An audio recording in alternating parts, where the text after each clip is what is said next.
Microwave test.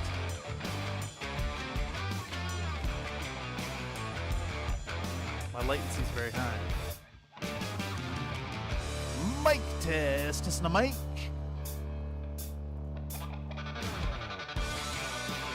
Very high latency. I've been having some network issues, I think. I think Comcast hates that I watch streams and play games. All right, let's just transition on into this thing here. Whoop. I gotta sit here and listen for a moment. Seems like it's working. Sounds like it's working. Oh, what have we walked into already? Who dis? Low Five's do-over. I love me some Low Five. Oh, it's so good. So good. I like it a lot. All right, let me put this on. Do one of these. Power off. Take off my wireless headset and put on my ratty old. Check out how ratty this is, y'all. Check out how ratty my old headset is here. It is in bad shape. Well, howdy, y'all, and welcome back to another Country Fried live stream here in the Bullshit Corner 2.0, where we fuck around and never find out. Hope y'all are doing fantastic the evening. Just got out of a long ass stream over there with Mr. Sod9 over doing some Tarkov. Howdy, Comstar Knight. Howdy, another Nate. Howdy, Spencer Good. Hello, Perfect Stream Gamer. Ah, yes, it was a perfect stream. It was a lot of fun. I definitely have been enjoying Tarkov a little too much lately. It has been to the detriment of getting anything done. But I'm at least getting to spend quality time with friends. And that is what really matters in my book. That said, I have screwed myself with this project. I have just wasted so much time. Admittedly, the other day when I had some technical difficulties with the computer. If y'all don't know, if y'all aren't Discord members, which is linked for the Discord in the description down below, my computer went kind of kaput right before a scheduled stream with TechnoRTN. We're going to play a little bit of video games. And I spent an entire day trying to get it back up. And honestly, it sucked the life out of me. I was so despondent and down. I just didn't do anything. So unfortunately, I did not prepare the oil stream like I had planned tonight, which would have involved painting up a bunch of models and getting oil on them to remove it. So tonight what we're going to do is try to finish this big boy. Let's get some weathering on it, and then hopefully I can move on to doing the oil stage for this model towards the end of the evening. I think we're there. We're mostly done. I've done the secondary color.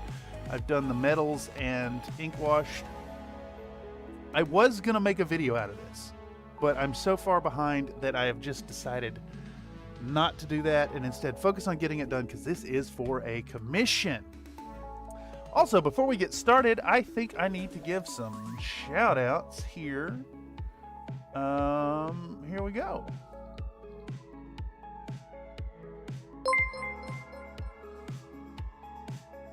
Earthquake Johnson has been in the steak biscuits for 3 months. Thank you so much, Earthquake Johnson, for deciding to re-up your steak biscuit membership.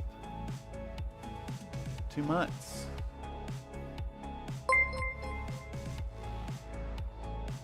Tom Gonzalez has been in the steak biscuits for 2 months. Thank you as well, Tom Gonzalez, for choosing to re-up your steak biscuit membership. Thank you so much for the support.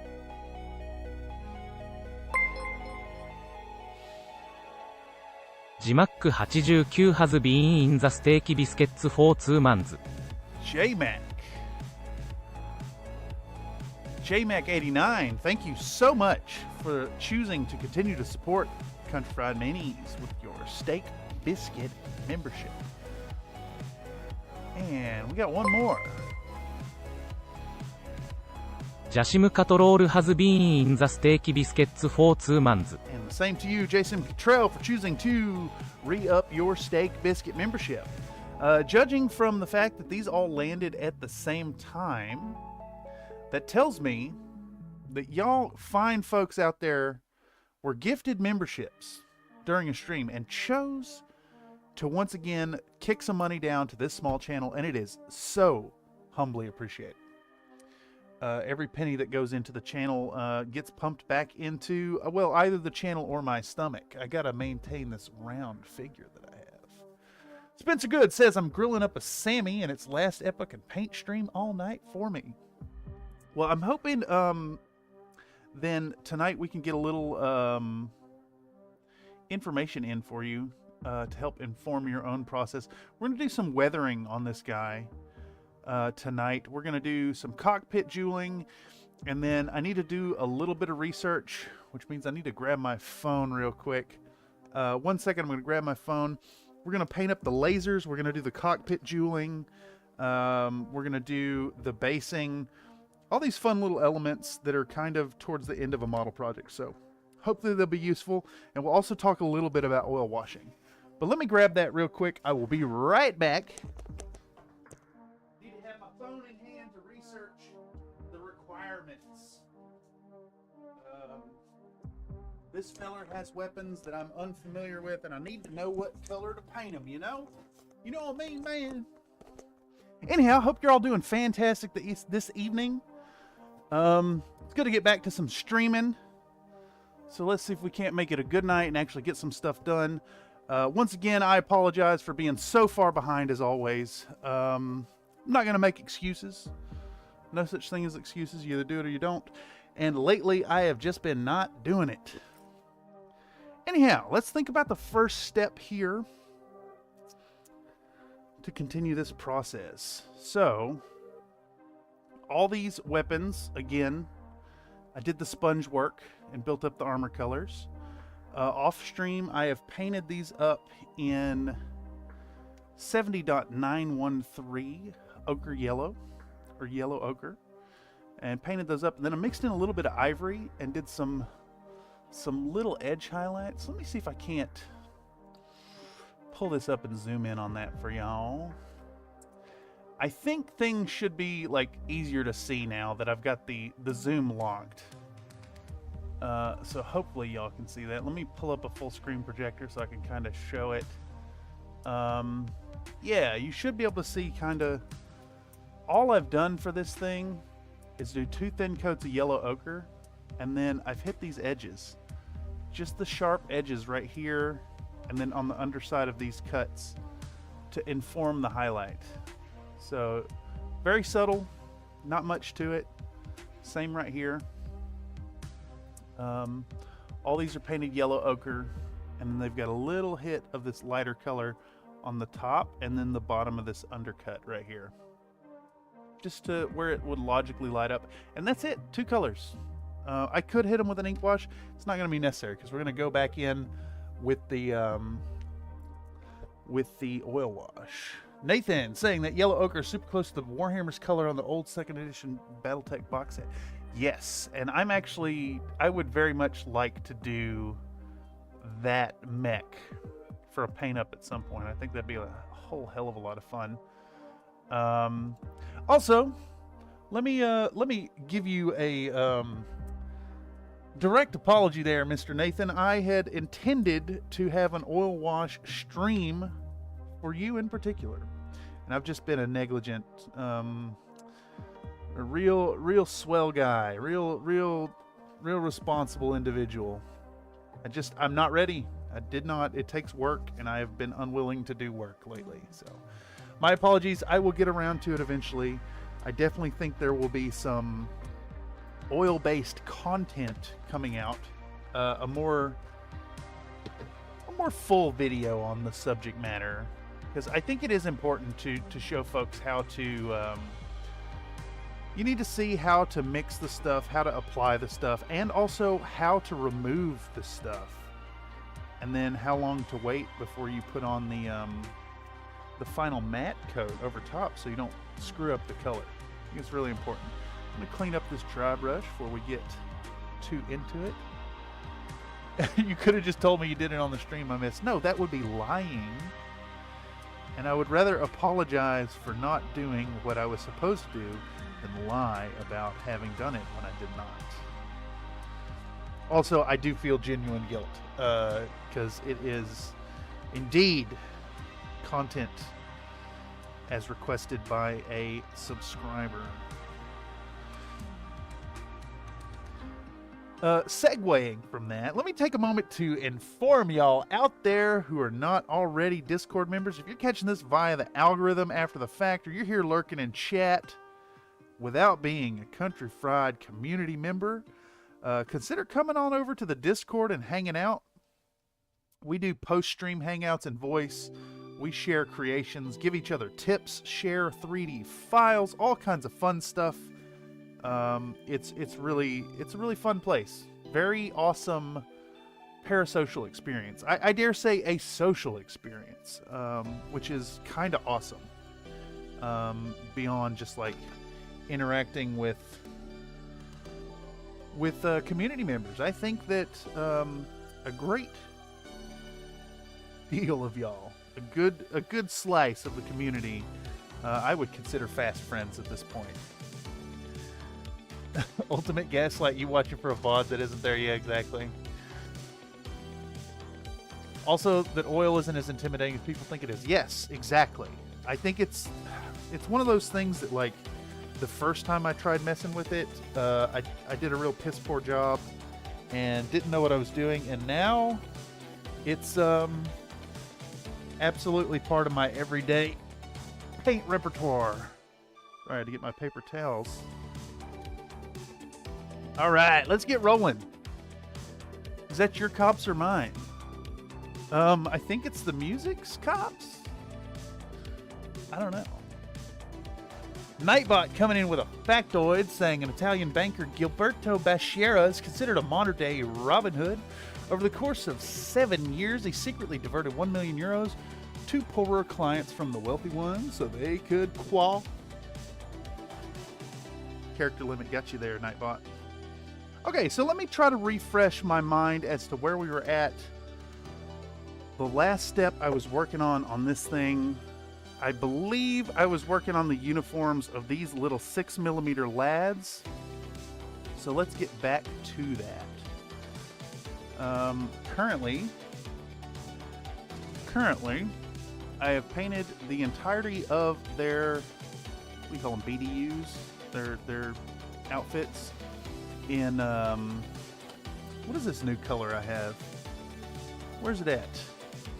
Russian Uniform World War II, 70.924. Shout out again to Saw9 for gifting me a fabulous little Russian uniform Vallejo set. I can't find the box. I think I already threw it away.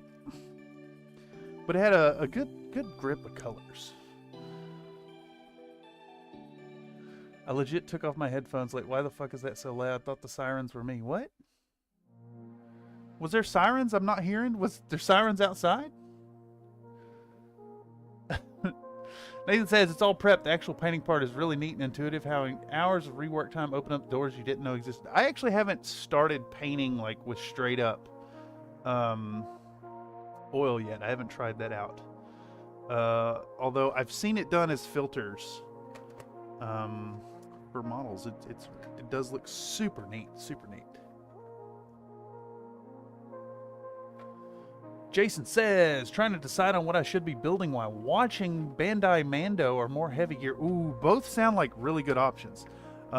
In your case, if I were you and could not decide, I'd just flip a coin because both sound really fun. Those heavy gear models look awesome. And the Mandalorian, always a classic. All right, so I've got a separated out color here. I'm not sure what was going on with it. I think the traffic is actually just super loud tonight, y'all. I apologize. It is really, really muggy. We've been having some rainstorms here in San Francisco, and I've got the windows open because it's hot as heck. There are sirens in that song that play like 3 to 4 times long. Yes, exactly. Exactly. Nathan says, I like the streaking effects you can get. Yeah, exactly. And speaking of streaking effects, Night Shift has a new video out. He's working on a new project, if y'all aren't aware. Big recommend going over and checking it out. All right, so I can't quite figure out what's going on with this color here. I think it's some khaki. I think that's what's going on. So we're going to get out a little bit more of this khaki and start painting up like the boots and some secondary colors on these lads. Because they're so small, we don't need to detail them up a ton. So we're just gonna prep our friend here and get this paint flowing nicely.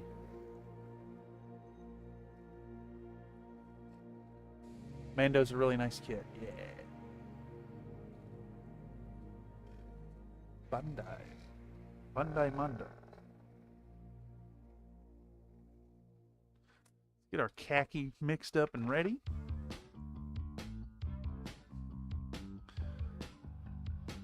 I like this track. It's got the dogs barking in the background. Something weird going on with this. I think there's a plug in it.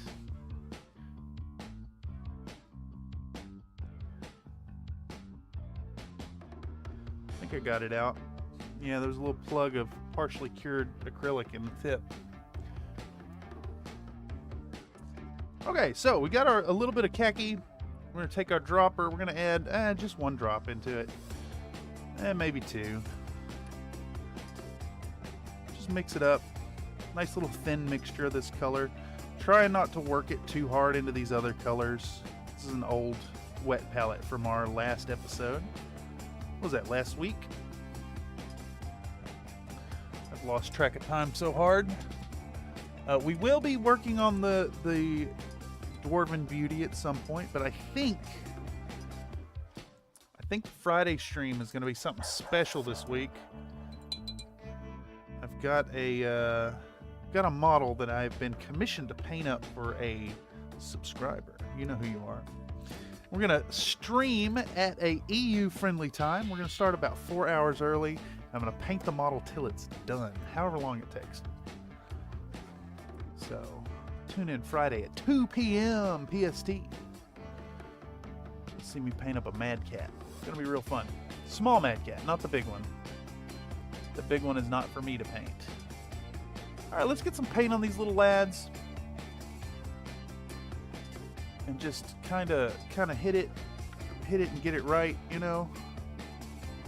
All right, let's see if I can get a good angle where y'all can see what the heck is happening. Maybe we'll start on this guy in the back here. So I'm just at this point, I've got my nice thin color. I'm gonna apply it straight on. I'm gonna paint the entirety of this backpack. I mean, at this scale, we don't really care about the details. We'll put like some mild highlights and an ink wash over top of it, and that'll be good enough. Plus, these little fellers are essentially base accents at this point. So honestly, anything you're putting on the base that's not the focal point of your model, just put a little color on them, get them done, get them perfunctory. You don't want to detract from your model anyways. I think we're going to try to thread the needle here and get a little bit of the khaki on their boots. I think that makes sense. Or at least what, you know, looks like the boots. They're 6mm infantry. Who cares if they're clean? Just get it on there. Try not to get any on the bases. Looks like these fellers also have like tactical rigs on, so we'll paint that tactical rig as well. There we go. And I'm just using my one brush right here that came with my Vallejo Panzer Aces camo set. Very nice little brush. The tip is already kind of like broken down a bit, which sucks, but who cares? Just find another use for it. If it starts to fray a little, don't use it for super sharp detail. Still great for putting work on small bits. Reminder out there to y'all to not toss out your used brushes. Just keep a little collection. They still have purposes until they are just dead. And even at that point, you can use them for glues and solvents, and it's fantastic. Excuse me. I hope that wasn't too loud. I should have taken my headphones completely off. Alright, I think we're also going to do the gloves in this khaki color. Whether or not it makes sense, we're just trying to get a little bit of visual interest on these little lads. A little bit of instant and recognizable variation, so they aren't flat. 2 p.m. you say, or 4 p.m.? 2 p.m. my time. So that'd be 5 p.m. Eastern. Nathan just rolled a 0 on a 3.3333 sided dice. Yeah, the decimals don't really work on that, do they?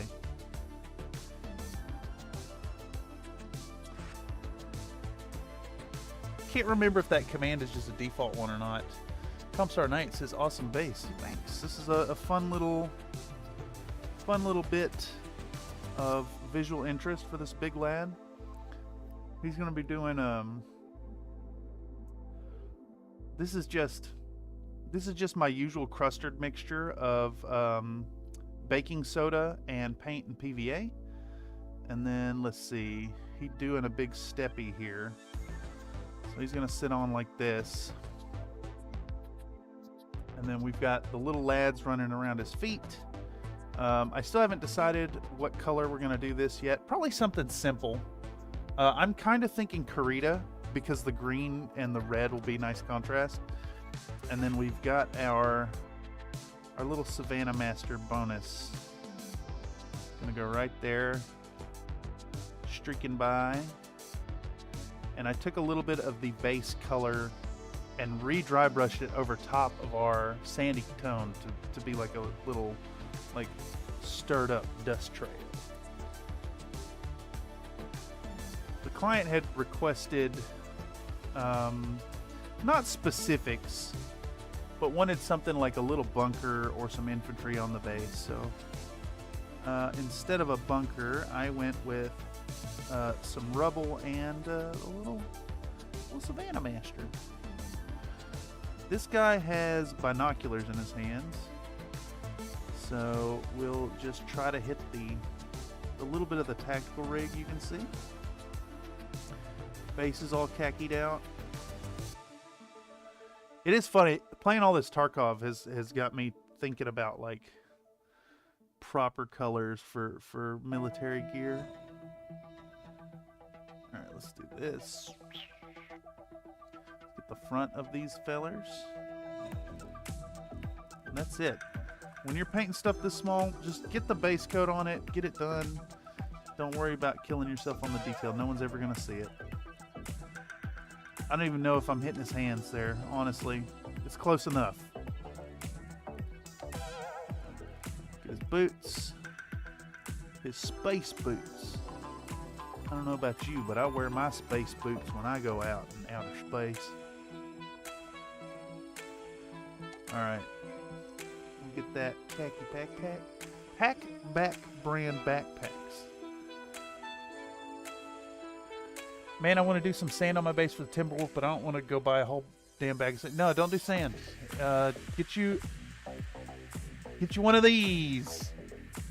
Get you one of these. Actually, what I recommend, get you a box of baking soda and order you up one of these. Few bucks. This is Gale Force 9 fine basing grit. You spend a few bucks on this, and when you're mixing up your... Fuck it, I'll just make some. Just for you, Mister. I'm just going to make some right here. We're going to stop what I'm doing. And we are going to mix up a little bit of crustard just to go over it. It's alright. I got enough I can waste a little bit. Kotaki's 241. Hey there, howdy, and welcome back to another Country Fried live stream. We're actually going to get a little work done tonight. Trying to play catch up with my commission here. All right. So what I do to mix these things up, let me get my my spoon and my palette knife. Sorry, not trying to bump the camera. Just gonna get our, that's crusty with old baking soda.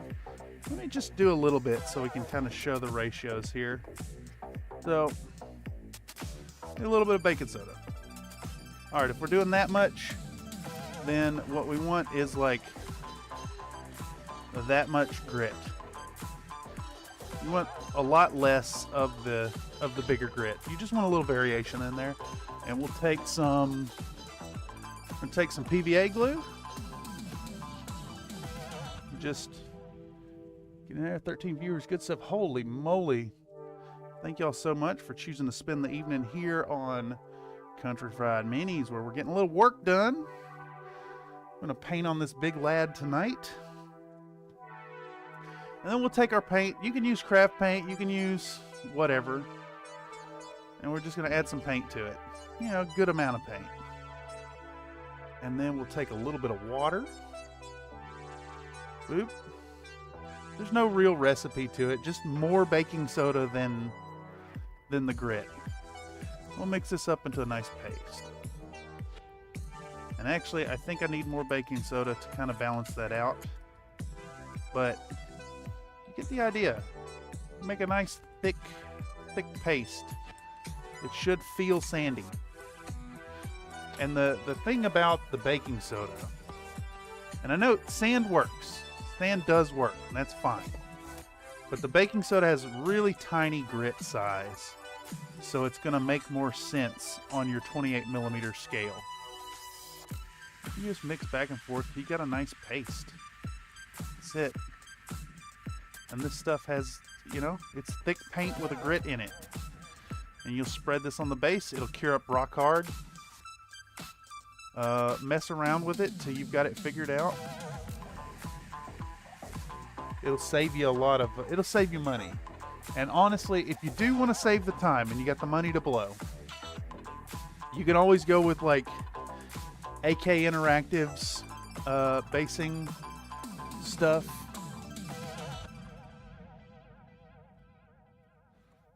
But you can pick up stuff like this stuff right here. The Citadel Color Technical Paint. And it's basically, it's the same thing. It's some paint with grit in it. Got a nice small grit. I don't know if that's showing up at all. But this stuff works. I used this on my Dragon Lady base, I believe. If I recall correctly. Ba-da-da-da. I like this song. It's another good one. I like your little mini spade. Yeah, I don't even know where I got it. But this has been through many basing runs of Crustard. And really, if you want to look up Crustard proper, check out Bill Making Stuff. It's where I got the idea and kind of picked up how to do it. Alright, let's set this shit over to the side and get back to work. It's a handy boy, yeah. Not sure what you're talking about before with military colors in Tarkov, but people forget most BT color schemes are strictly for parade. They use normal camo on the field. Yeah, exactly. Exactly. I think the camo is a little underrepresented in a lot of people's collections, unfortunately. But that's fine. You know, I do like a good parade scheme. Not gonna lie.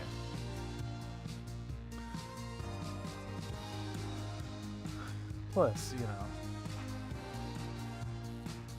how else are you gonna identify who your foe is if you're not actually playing with like IFF and computer systems and whatnot? Alright, so last little bit of khaki on this feller. I think we're gonna take our two thin coats idea and we're just gonna hit these other backpacks real quick while we have them out. Just another rough coat. I do not care about cleanliness here. These details are so small, like I could paint these up and make them look really good. They're gonna look fine, and that's what really matters. Making them look fine, good enough. We don't want to detract from our model anyways. They call it a palette knife. Yeah. I recommend having a little palette knife in your collection. I would like that for making little like sharp angles in the mixture on there. Would be nice to simulate little hills. That spade would be great for doing a choppy water texture too. Yeah, exactly. Yeah, pick up a set. Check them out on Amazon. I'm sure they're out there. All right, so what's our next step here? I think what we want to do is just go full metallic on the weapons. And I'm going to use the same metallic that I did on the model. This is a good one. It's a real good one. Pretty much all the Avalo tracks. So good. Bet you never thought. All right, we're going to bust out a little bit of Vallejo metal colored duraluminum. Give it a good shake.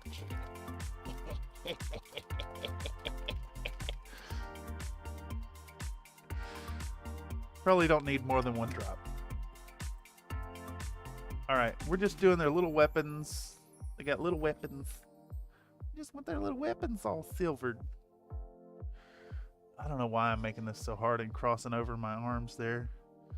We're just gonna paint them silver.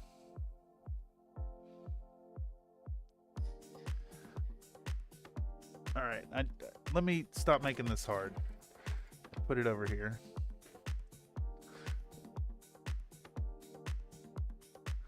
Have I told y'all that I am a complete inept fool? And honestly, if anything, that should be inspirational to y'all out there. If this bumbling idiot can make cool models, you can too. I believe in y'all, and I would love to see your work. Consider coming on over to the Country Fried Minis Discord. The link comes up every now and then from Nightbot in the live replay of the chat, but you can also find it in the description down below. Would love to see what you're working on. Show me what you got, please. We got a good community, really wholesome folk over there. It's a nice, safe space for anybody to come and share what they got on their mind, what they're working on. If you got your own channels and projects, if you're doing shit on Twitch, if you're streaming, come on over and drop it in our self-promotion section. It's a community made with fostering growth in mind.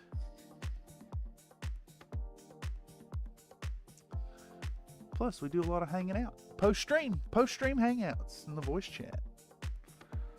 Good space. Did you just call us bumbling idiots? No, I called me a bumbling idiot. Also, welcome Technoir. Kotagi's 241 says, good enough is easier than you think. You'd be surprised what people compliment in person. Yeah, no, absolutely. I've said time and time again, I actually I hate the mini painting process. It's hard on my back, it's hard on my eyes, it's hard on my wrists. It's hard on, you know? It sucks. But when you get those models done, and you get them even to like a perfunctory standard, and you take those models out to your local games day, whatever y'all are doing, whatever game your group plays, and you slap them down on the table and your buddies are all like, oh man, that's so awesome, that's so cool, and then they, you know, bust theirs out and you're like, oh man, that's so awesome, so cool. It's just, nothing beats it. It's such a good experience.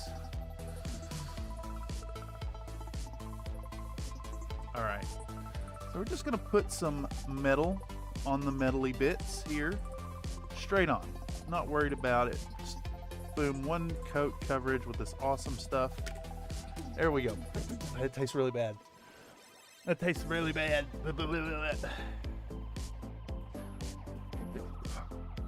Most of the Vallejo colors actually taste pretty good, with a bit of a bitter aftertaste. That tastes like fucking poison. Okay, so I think what we want to do now is a little bit of mild highlighting on these lads. So we're gonna take our Russian uniform World War II, and we're gonna get it stirred back up. Run it through our vortex mixer.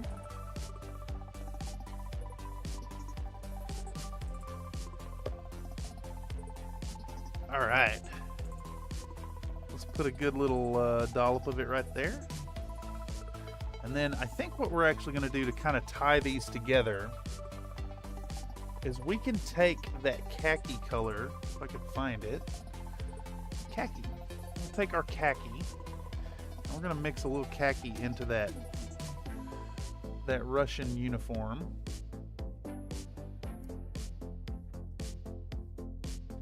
And get our brush nice and soft and ready to work. Not even worried about thinning this shit out. So we don't need but a few little scratches of it.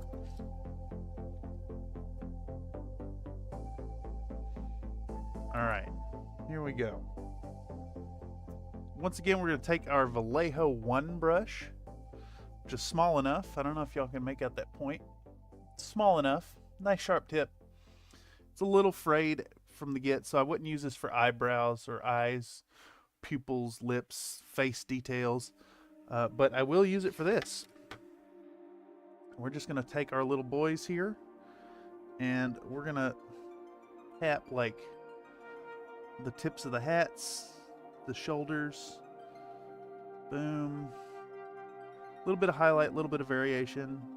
Tip of the hat, the shoulders. This is really about it on these guys. They're so small.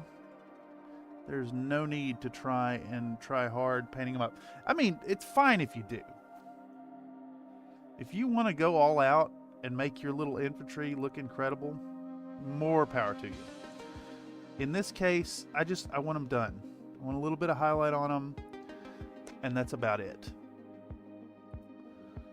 Yeah. Don't really care. They're going to look fine.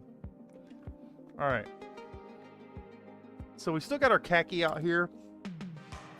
I'm going to take a color that is not present in the set. I'm going to use some 70.918 ivory. I'm going to put a drop in here. Boop. That's it.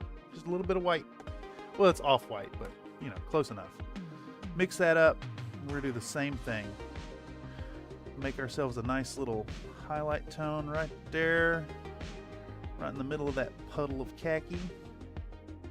Khaki. And same deal.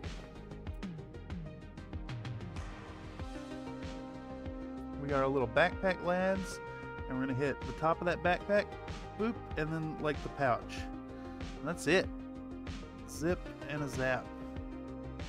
Easy. Pow, pow.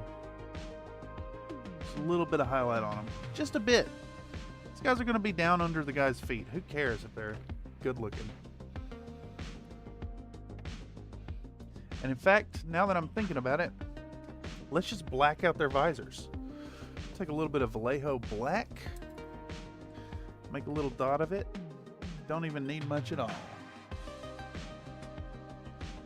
Saw 9 says, I have 10 empty metal fuel canisters. Wow. Empty metal fuel canisters. What's that? What do you mean fuel canisters? IRL?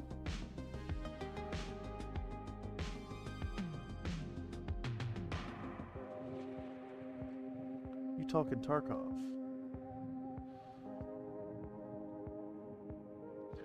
I'll black out their little visors. Ow. There's one. Let's get another one here. I mean, I'm shaking like hell, but like, you know, learn to work with the shakes. Wipe the excess off on your thumb or paper towel, whatever you gotta do. Black out the visor. And like, you know, you could paint these visors a color or whatever, but I think black is appropriate and it provides some nice contrast to that color. Looks good. I'm satisfied with it. And that's what's important. Remember to,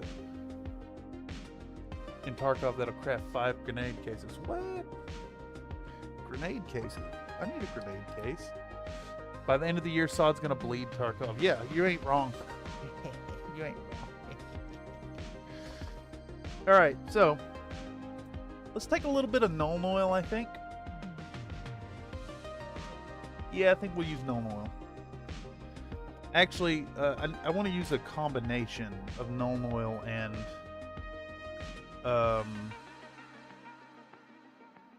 Agrax Earthshade, actually. I want to do their fatigues with the Agrax instead of the Nuln Oil. So we're just going to get out a little Nuln Oil. Just put some on your palette, ready to roll. And what I want to put this stuff on is just all the silver bits. So we'll take this, we're going to streak it right across their gun. That's it, just streak it right across. Pow. Same right here. Streak it up that firearm, and then on its little binocs on the other side, because you can see both sides. This one we want the back of the barrel. Very quick work. Same here, right across the front of that firearm. Done. I'm going to put that little bit of liquid talent on the silver and just let it do all the work for us. Try not to bump that camera either. I apologize. It is kind of in my face. But because it's in my face, y'all can see. We'll do some here too. On that gun barrel and then these bits. Boom. There we go. Okay, so we want that to dry. We can kind of just... Let me set this aside to dry for a minute. We're going to go back to our big lad. Think about the next step on our big lad. I think the next step we're going to do is painting on this cockpit. Now, my client has requested a like a golden color cockpit. So I think to achieve that,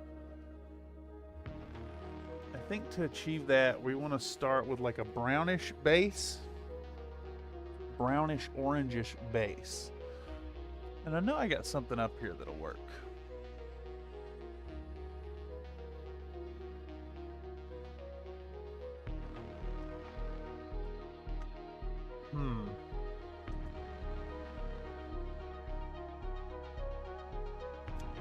Sorry, I'm thinking. M-O-O-N, that spells N-U-L-N. Yeah, exactly. Lamau, I've been bleeding Tarkov for quite some time. Yeah, it makes sense to me. All right, let's think about a brown, a nice mid-brown to kind of make this work.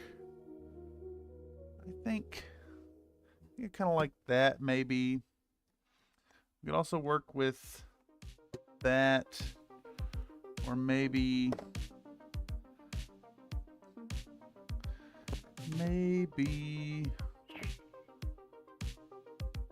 it's medium brown. I know I have a brown that's kind of got like a reddish hue to it. Reddish, maybe orangey. Some beige brown. We could use this flat brown, maybe. Kind of want to push things more in an orangey direction. A little bit. Orange is just brown. I mean, I get that, but like, do I have a proper orangey brown? I think I do. Actually, we may be turning to Citadel colors for this. Yeah, I think that's what we're gonna do here. Alright. I've got this XV88 and this Towlight Ochre, and I think that's the way to go. Camo specs online at a diorama featuring super heavies, right? Oh, I don't know, actually. I mean, it sounds quite plausible. Okay, so we're gonna make this look gold, and I think I'm gonna start with some XV88. We're gonna work it up through Towlight Ochre. We're just gonna work in more.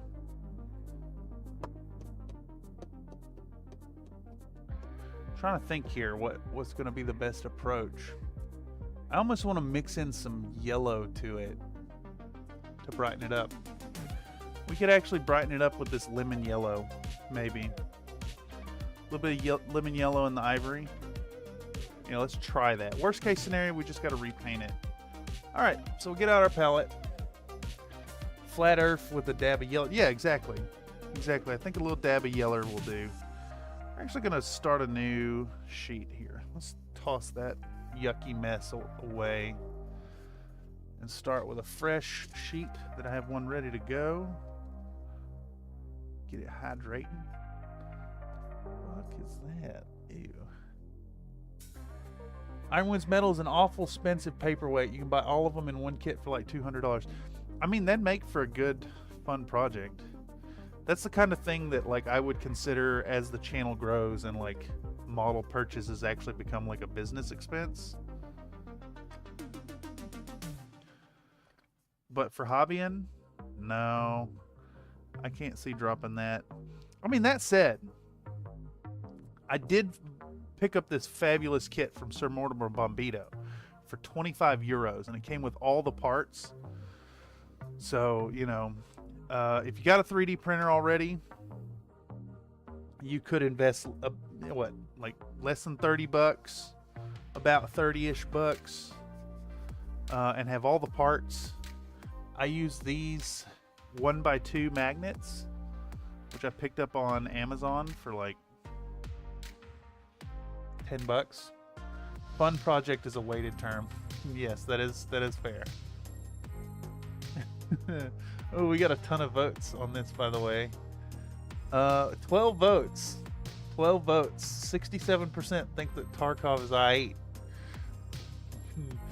But 33% of y'all think, yes, I'm sick of it.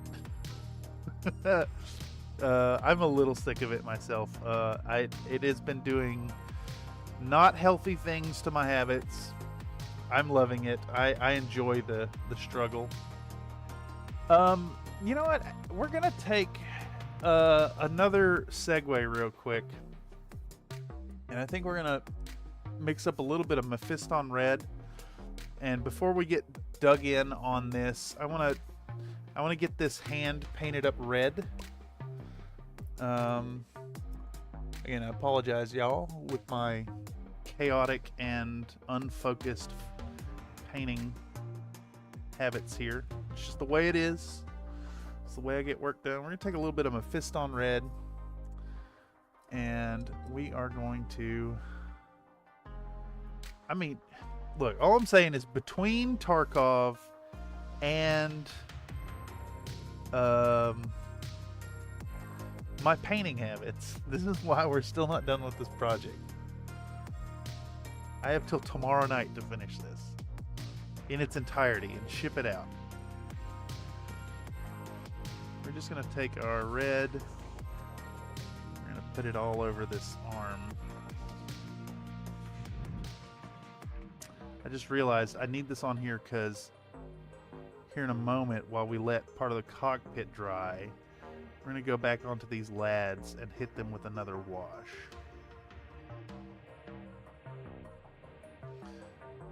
Hit them with another wash.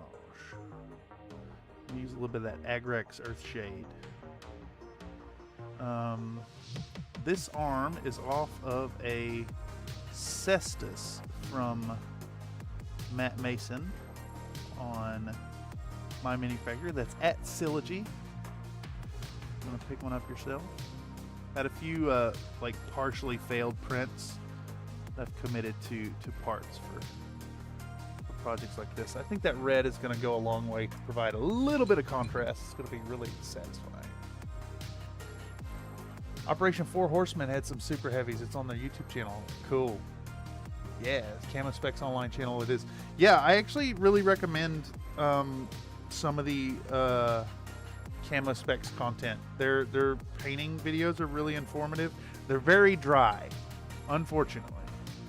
I mean, not every painting experience can be an irreverent Country Fried Minis video. But they're very informative and very good. They're just a little boring. Just going to say a little boring. But that said, highly recommend Camo Specs freehanding tutorial and their cockpit jeweling, all that fun stuff. Really good content. Just a little boring, a little bit boring. Now, is that just me being a dick, or is that my ADHD speaking? Segways look like fun things to ride. I don't know. They look dangerous to me. Nightbot claims that 50% of apartments in Los Angeles don't come with a fridge. This is legal as fridges are considered an amenity, and therefore landlords are not required to provide one. My apartment has a fridge. Of course, I'm in San Francisco, not LA. Totally different state, even. Just saying, NorCal is not SoCal, and SF is in a weird, like, place that's like the very southern tip of NorCal. Yeah, my apartment has a fridge, a microwave, and 2 burners. I do not have an oven,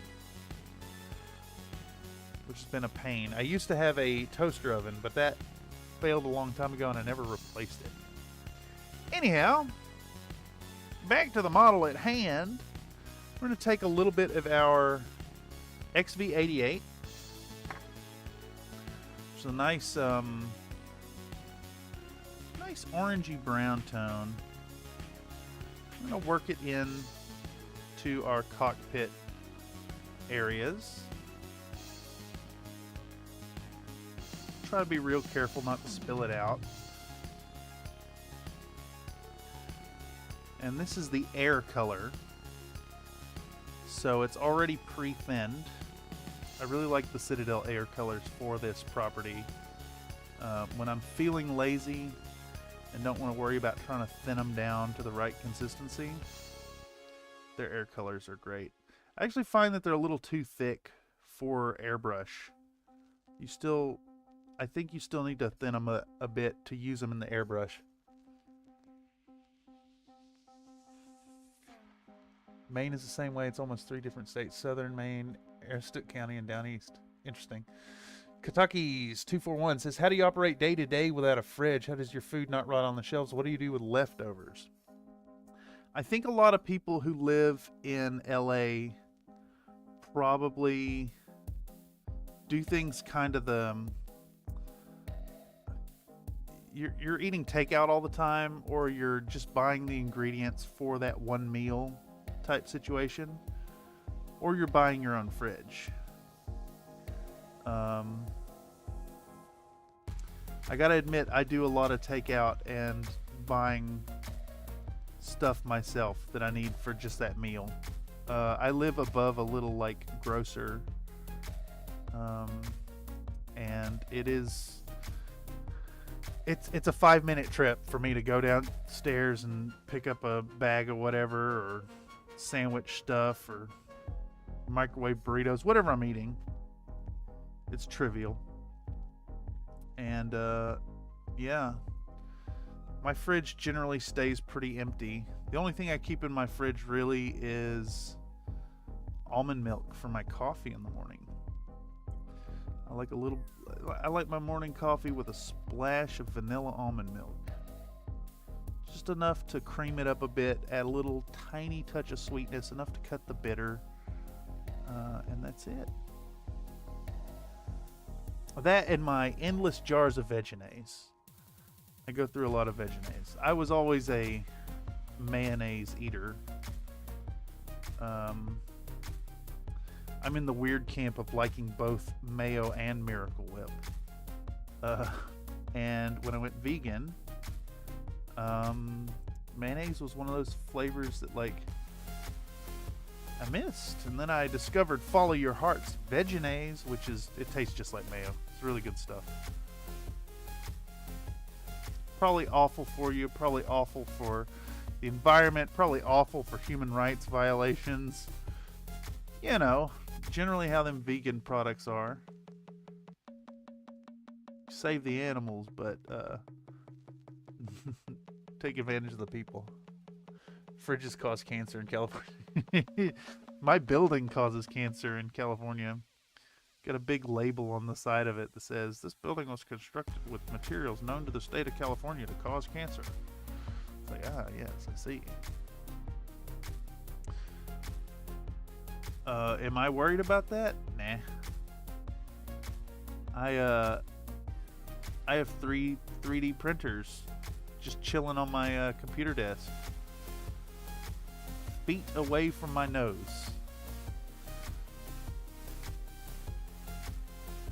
Okay, so we got multiple cockpits here.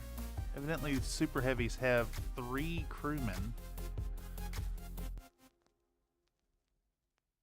I don't remember why they needed 3. It's like 1 for steering, 1 for gunnery, 1 for something else.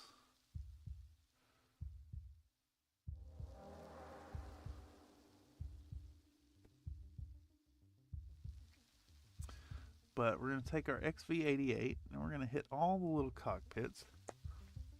Got a little spill over here. We're going to clean up real quick like.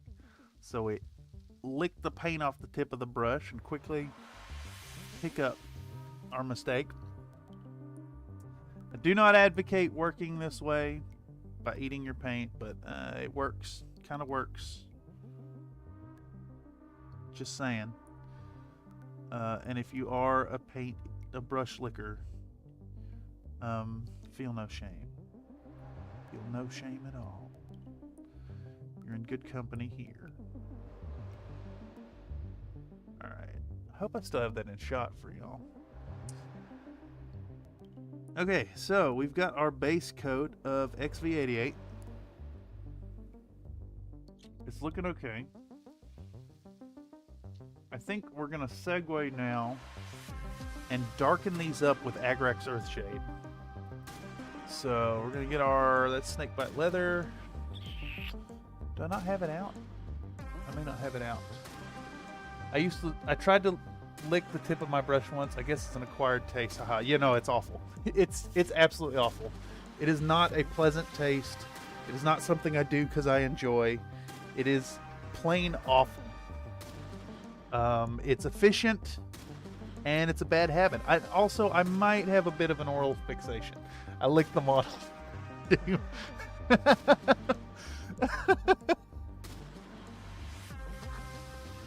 I like this approach. Should I try?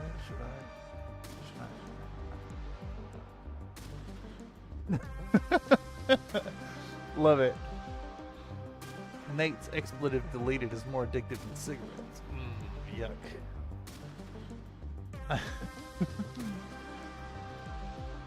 If you accidentally inhale resin dust, drink some liquid resin to soak it up before it can hurt you. Yeah, exactly.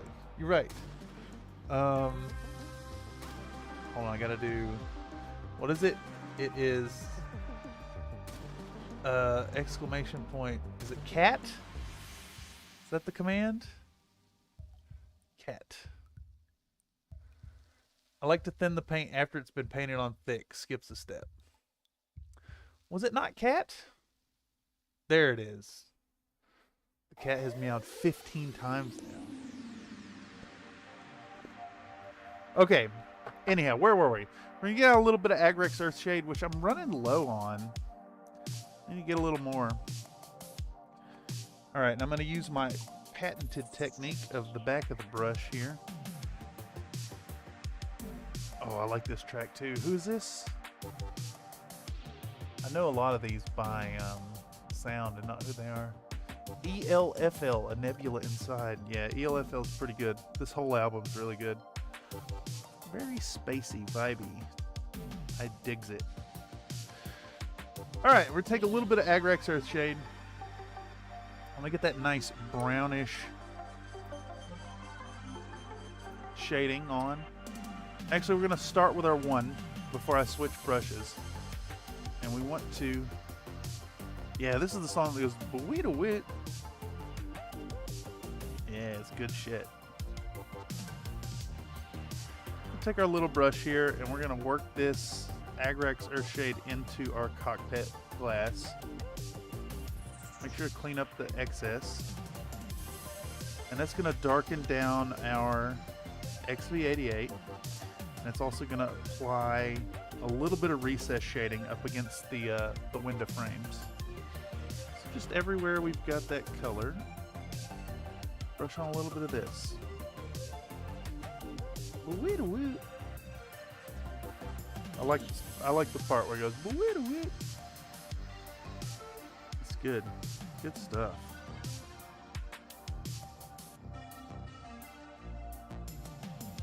How do y'all feel about this, by the way? The whole the hard shift away from country to like vaporwave, chillwave aesthetic in everything anymore. I'm okay with it.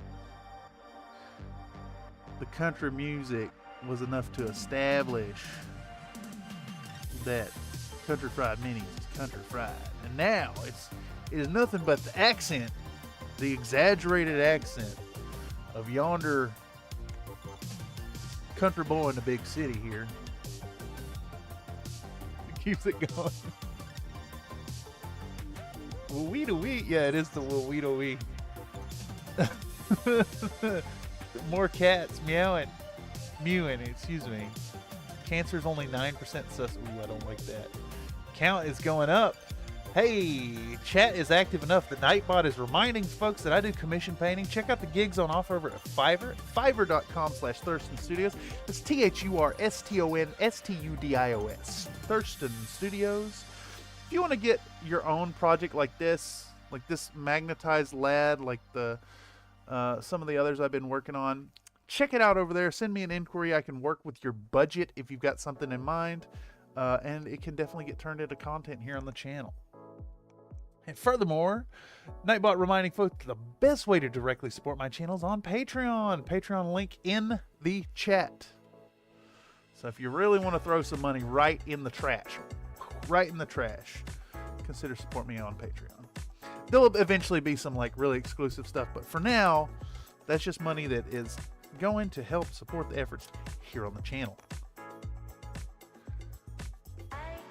Kataki's 241 says, have you seen the pre-painted Orion CGL that are putting out of input?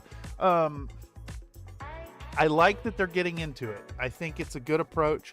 I think it's really bad for hobbyists, like the majority of folks who are picking up Battletech, but for like, Battletech also holds an appeal to people who are not like super into the mini painting and the hobbying aspect or haven't gotten there yet. And I think it's a really good thing to have those models available for people.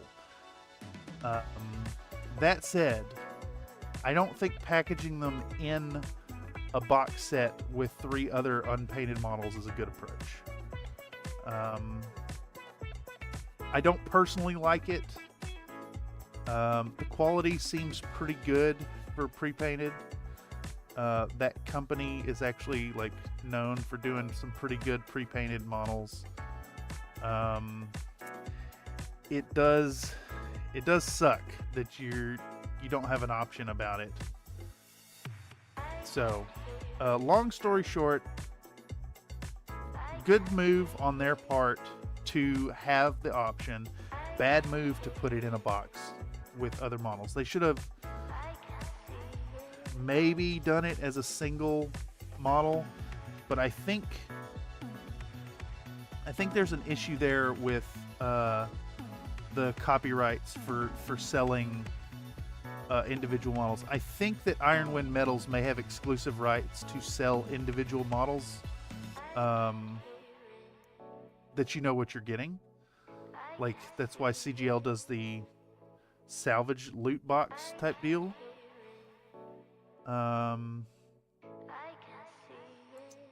Now that's just rumor that I'm picking up, so I could definitely be wrong there, but I recall hearing / reading somewhere that was the deal with Iron Wind Metals, having some kind of exclusive right to selling the individual models, that you know what you're getting.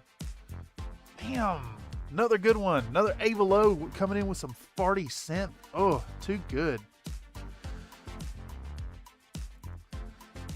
I'm just saying, as someone creating content, the $15.99 I give Epidemic Sound every month for 2 years now has been worth every penny.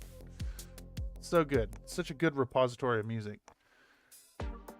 My thoughts exactly. Quality seems good, but strange to see it there next to pennies that need priming paint. Yeah, exactly. Ironwood Metals have the license to sell individual minutes. Catalyst can only sell box sets, same as use secondhand info. Yeah, exactly. I don't remember exactly where I picked that up, but probably on the forums. But yeah, that's how I understand it. Yeah. Okay, so our little hand here, I think we should highlight it a little bit.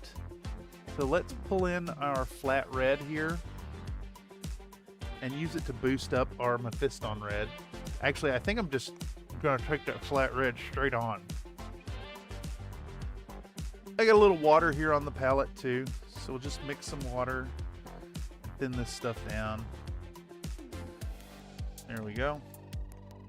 And I think this brush is a little too big. Found a really nice sand basing material. I think I'm going to scoop up a big amount for like $7. We'll combine with that baking soda method. I think, yeah, no, it's great. The baking soda is really good because, especially when you get into like smaller scales, it's like consider that BattleTech is 6mm scale. If you're using sand, like regular size sand, those are like some big ass rocks at this size. It's too much. I'm just gonna put some light highlights on this thing, not much. Again, this is a base accoutrement, so I'm just gonna hit these raised edges. Little scratches of the new color. Plus, this is also under the foot of our big lad doing a big steppy, so we can be rough with this. We're not worried about it. We're also going to bang this up real good and hit it with some rust wash as well. Zip zap.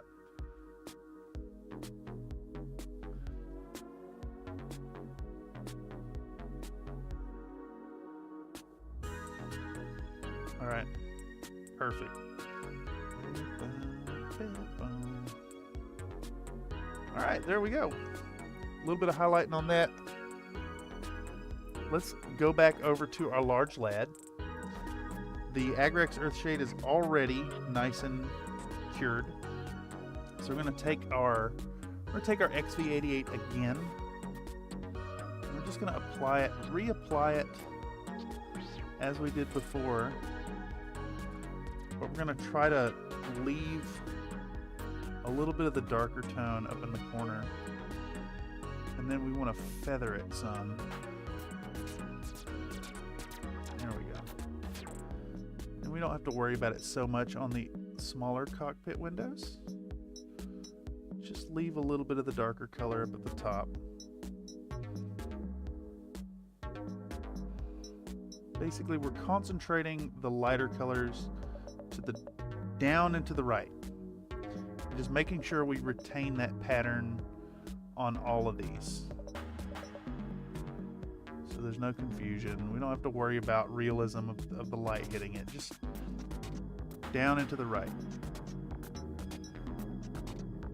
not back into the left.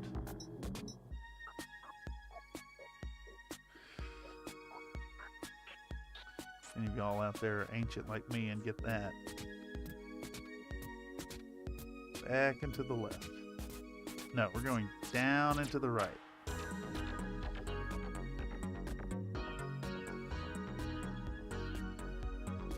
And you know what? I'm actually realizing that we should probably do the weathering before we do this step.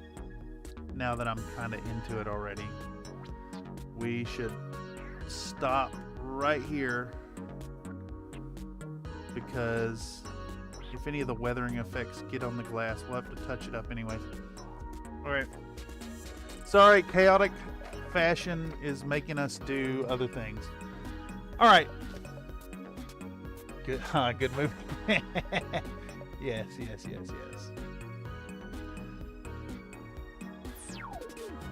This one looks just right. Very impressive. Very impressive. Don't be impressed. I am trash. I'm more excited about sharing the knowledge anyways. want to pick a number for this lad. I think I'm going to go with number 31. I like these 31s. I think that might be... Only got 3 31s, though.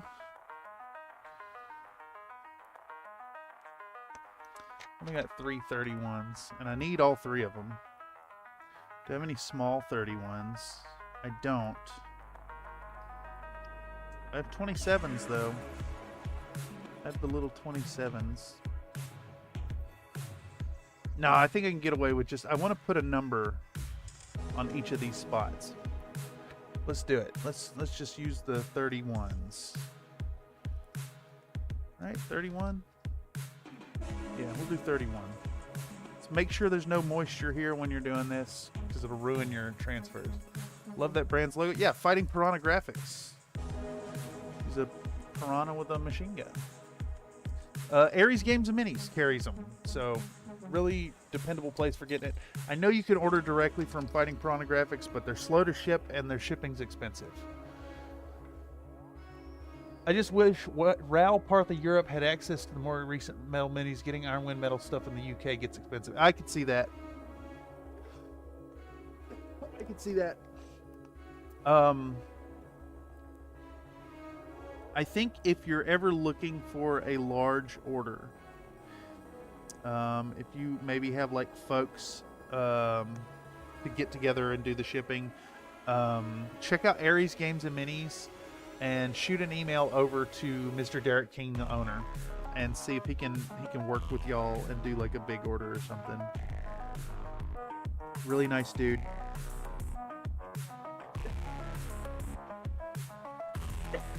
Excuse me. I won't actually buy I won't buy Iron Wind medals anywhere else, honestly. That's not true. Occasionally I'll order them on eBay. There's a few sellers on eBay I'll go through, but for the most part, it's Aries Games and Minis, man. They have the best price on Iron Wind medals. I've looked. I've scoured the web. They are the cheapest by far. I just go outside and stick a shovel in the ground and grade the sand myself. Find powder, find sand, any scoop of dirt. Interesting. Nightbot saying that Larry the Cable Guy's real name is Daniel Lawrence Whitney. His notable southern accent is fake. He was born and raised in the Midwest, not the South. My accent is 50% fake. I'm definitely hamming it up for the channel, but the little bits of twang y'all hear in the streams is the genuine twang. 31, given how few areas it might be the signify it's the last of its production line. That's a good point. That's a really good point. That's a really, really good point. Yeah, I think you're onto something there. We're actually going to not use the 31. That is a really good in-lore point, and I think we'll use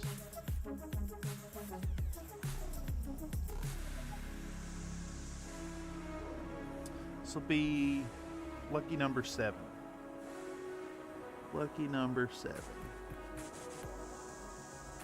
So we're just gonna use our nice sharp hobby blade.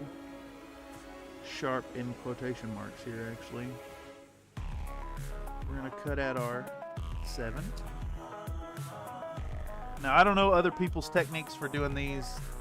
I'm gonna fumble through this, but I will share with y'all my technique.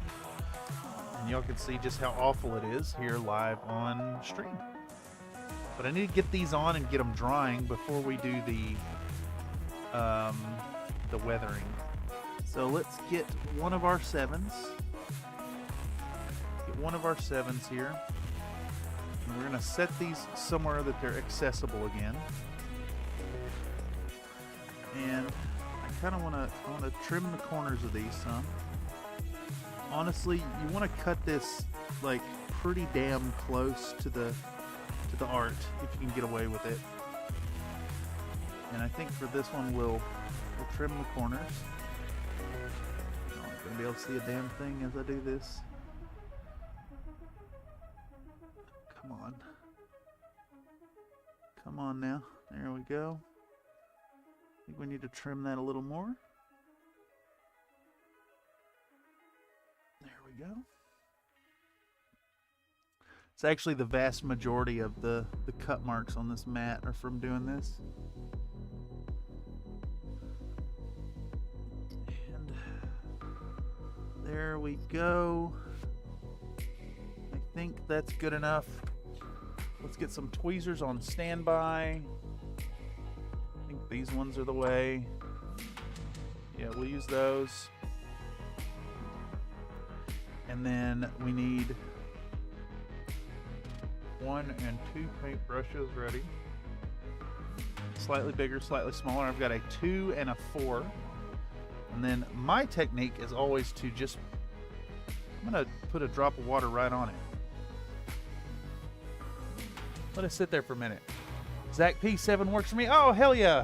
Howdy, Zach P. Yeah, I am so far behind on these. I've just been super negligent on this project.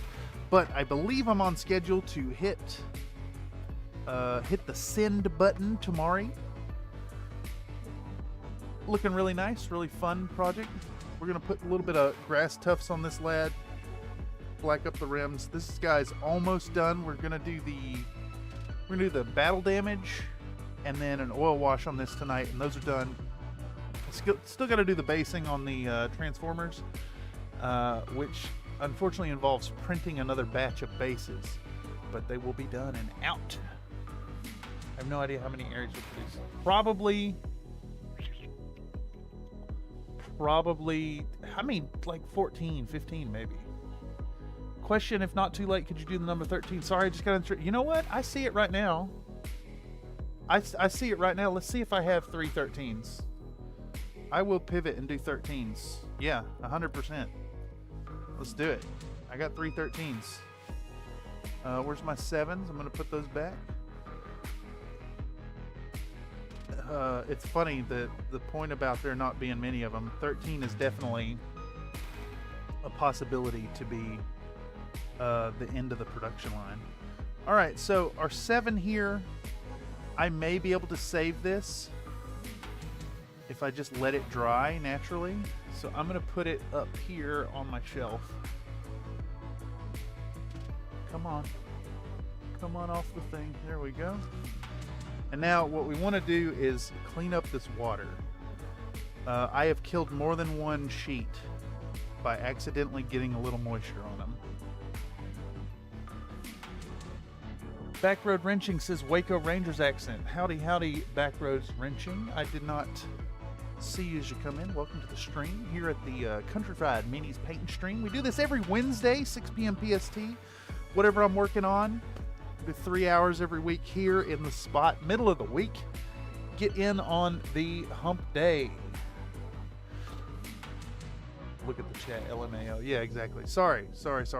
It's rough because I'm monitoring stream here on a phone that's hung on my wall.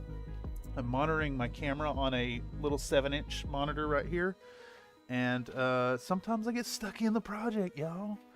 If you delay the end date of the commission to the 1st, I can leave a bigger tip because payday will have hit. Thank you so much. I am not going to do that just to get more money out of you, Mr.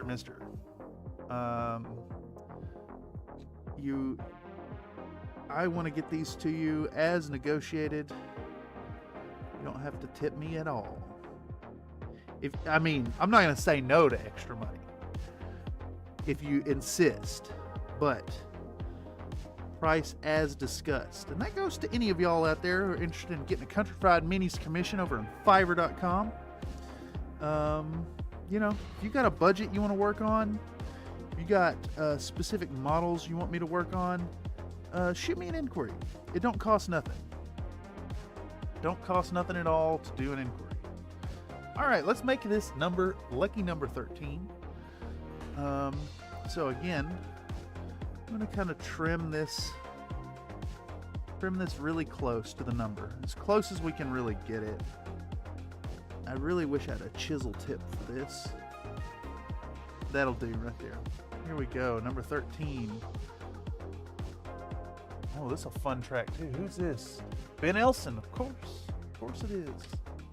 All right, so same deal. We're gonna get our little thing here. We're gonna take and put a dollop of water on it. Make sure to flip it back over so we don't pick it up upside down. This is such a finicky process. I highly recommend, if you haven't messed with decals before and you pick some up from somewhere like Fighting Piranha, pick up an extra one because you're going to screw some up. And actually, I'm feeling the pressure now because I've only got 3 of these 13. So each one has to go off without a hitch, which is fine. Be fine. We'll make it work. What's the worst that happens? I screw it up. Have to freehand the 13s.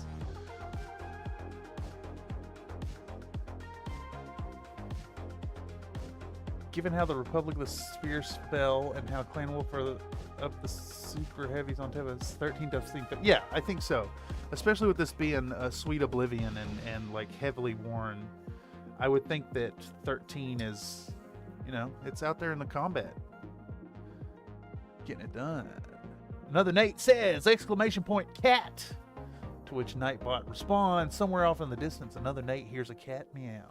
It has mewed 17 times now. And actually at that, I'm going to do one of these. Count.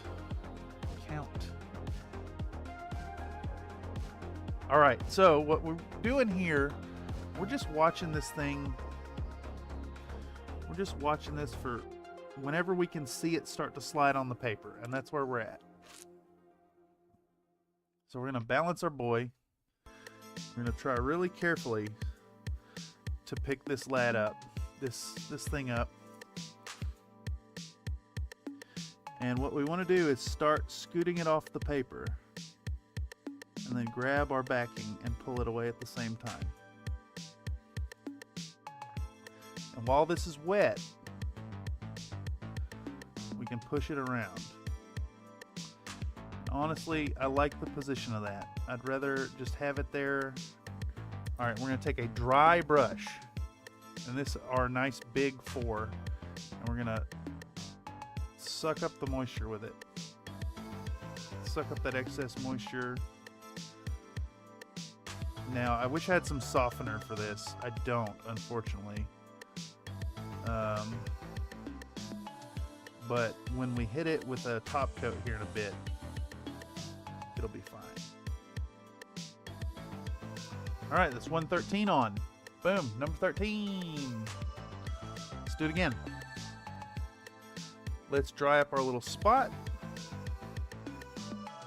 And we'll get another 13 off this sheet here. Where's my knife? Dang, I was like a minute behind this whole time. Thanks, Bubber. I have noticed that the YouTube streams lately have been kind of buffer heavy. I was experiencing it during the Tarkov stream earlier. And speaking of, for those of you who like video games, like shooty games, like ridiculous banter back and forth and hiding in bushes and sucking down sprats and milk, make sure to check out @Sod9. He streams Tarkov every day, going for 365 days of Tarkov.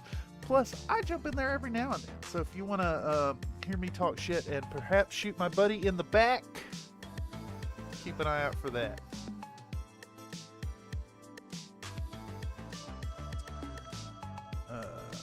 Yeah, between Sod9 and @TechnorTN, occasionally I do some video game stream stuff.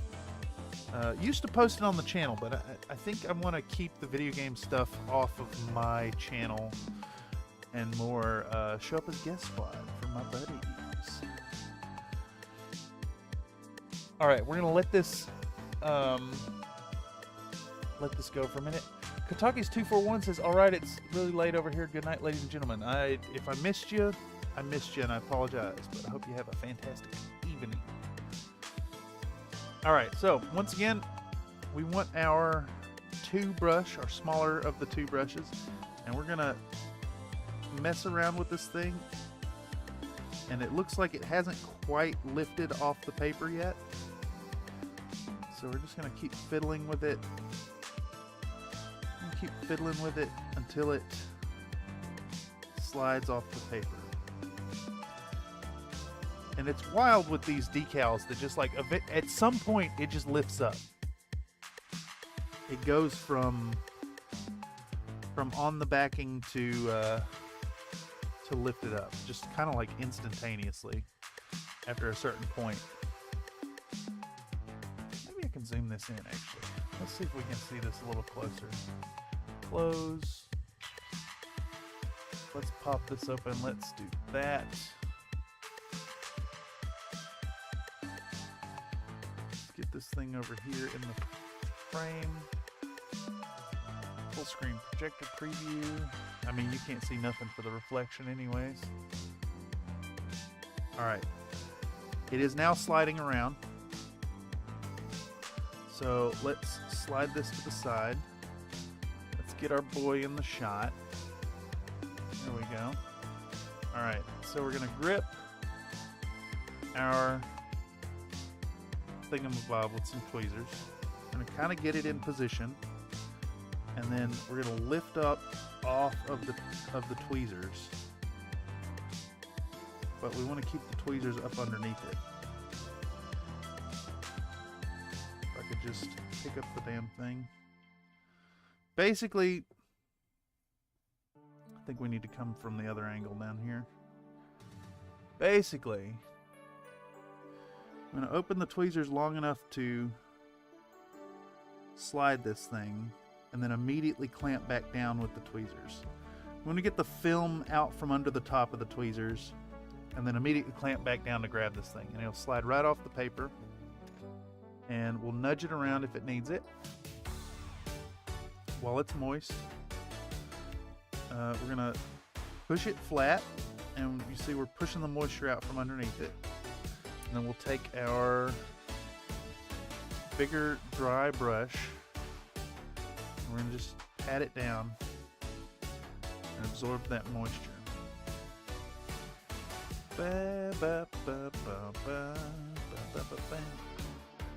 And if I was really efficient and smart about this, I could have had the other 13 preparing while we go. But bam, it's on there. And I usually give these like a top coat with some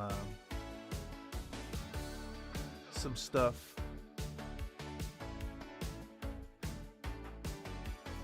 Where's my third 13? Oh, you gotta be kidding me. You gotta be kidding me. Right now, where'd I set it? Oh my god. Where the fuck is it? Holy moly. Been reading the Sarna page for this here big bot, and it appears that they made it fairly decent number. Way more than 31 if I'm reading between the lines. Great. Okay. Good to know. Where the fuck is that last 13? You gotta be kidding me. You gotta be shitting me right now. Where did I set the fucking thing? Where did I set this motherfucker? I am panicking like a bitch right now. I am. Where the fuck is it? What? Where is it at? Where the fuck did it go? Holy shit. I found it. Whew, let me calm down. Let me cool off. Ah, God, I'm sweating. Isn't that it right there in front of you? Nope. It was on my apron. It was on my apron. Oh, God, I'm hot. I'm hot now, y'all. That feeling, that's panic. Holy shit. All right. Bop, bop. Bop, ba, da, da, da, bop, bop. Bop, ba, da, da, da, bop, bop, bop, bop, bop, ba, da, ba, bop, bop, bop, bop.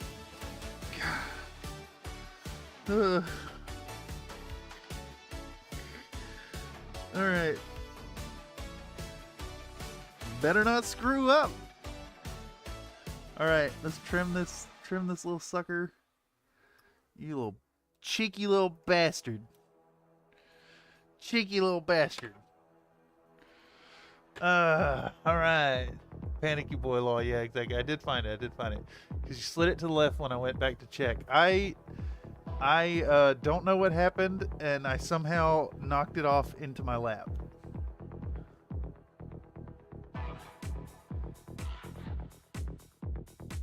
All right. A little drop of water on it.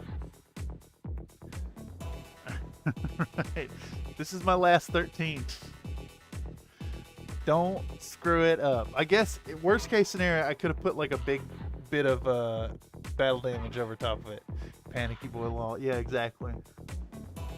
I was starting to beat up sweat on my high 5 head here. Alright, so same deal. We're letting this sit just long enough till it starts to lift off the backing. And just stroke it with the wet tip of my brush. Give it a few gentle caresses. We don't want it to come off the backing yet. Like, we don't want to slide it off the backing, but we're just giving it little gentle pushes and proddings. And again, it's remarkable how this works. Like, it just like, eventually at some point, it lifts off the backing.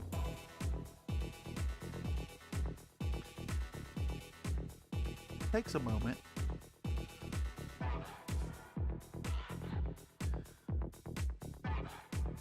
Oh, there it goes. And it lifted off. Okay, so again, let's think about the best approach here. And I think maybe coming in from this side might be the way. So we're gonna lift. Nope, it is adhering to my tweezers. Damn it.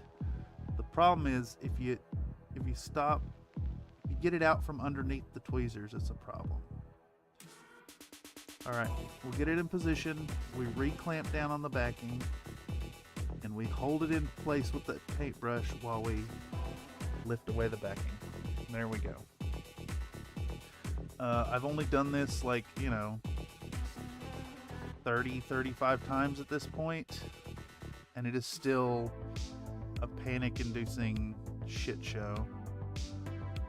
Alright, so we're going to keep taking our paintbrush and try not to move it once we have it where we want, but we're going to push the moisture out from underneath it as best we can. You see there's a ton of moisture on it still. I wonder if that's probably not showing up for y'all actually. Pushing around. Still pushing water out.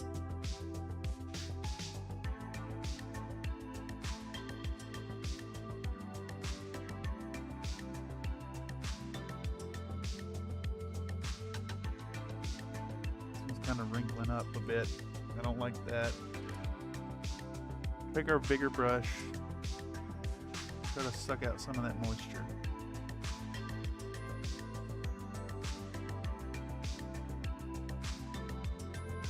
Get rid of the moisture. Okay. We got 13s on the legs. Perfect. Excellent. I digs it. Alright, so from here, I think our next step is to think about some sponge chipping. Where are we at? Time check. Let me close this. We're sitting at 1 hour 35 minutes. I think we're making good time actually. Could also use some 31 with some careful slicing. Yeah, exactly. My man, get a sponge, place the decals on top of the wet sponge and let's slowly suck in the blue paper without having to worry about it oversaturating the decal. Yeah. I think that's a really good tip there, Gear Shift. Thank you very much. Also, welcome to the stream if I haven't welcomed you already. I'm looking for this little lad. We got a sponge, excuse me. I don't know where that burp came from. All right, so let's work on my favorite chipping color. High 5 head is top tier. Yeah, I got a 5 head. We want whole red, and we want German camo, black brown.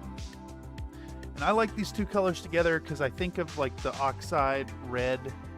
I think it was the Soviet tanks were primed oxide red. But yeah, we get Onilab out, and we're gonna give her two at the same time. Oh yeah,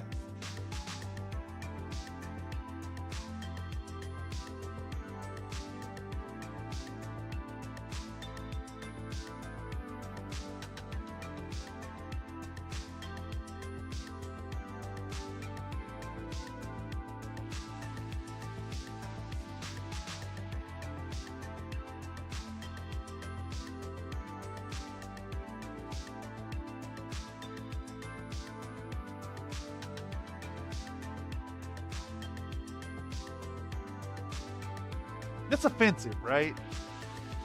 That's absolutely offensive, is it not? Backroad Wrenching says the algorithm brought me here probably from too much MechWarrior 5. Amazing artwork, bro. Soothing to watch. You got my subscribe and like. Dude, thank you so much. Definitely some more stuff coming soon. I know that not all the content is MechWarrior. I mean, we just did this Dragon Lady. That was a really fun video. There's all kinds of stuff coming out. I definitely want to keep it about 60% Battletech because it was Battletech community that got things going. But yeah, super happy to have you here. Again, we have streamed content happening every Wednesday, 6 p.m. PST, right here in the Paint Corner. There's also some other stuff. I do a workflow live session where we do some video editing, and it's a place for folks to come into the Discord and share their own work. You know, it's a happy little community. So welcome.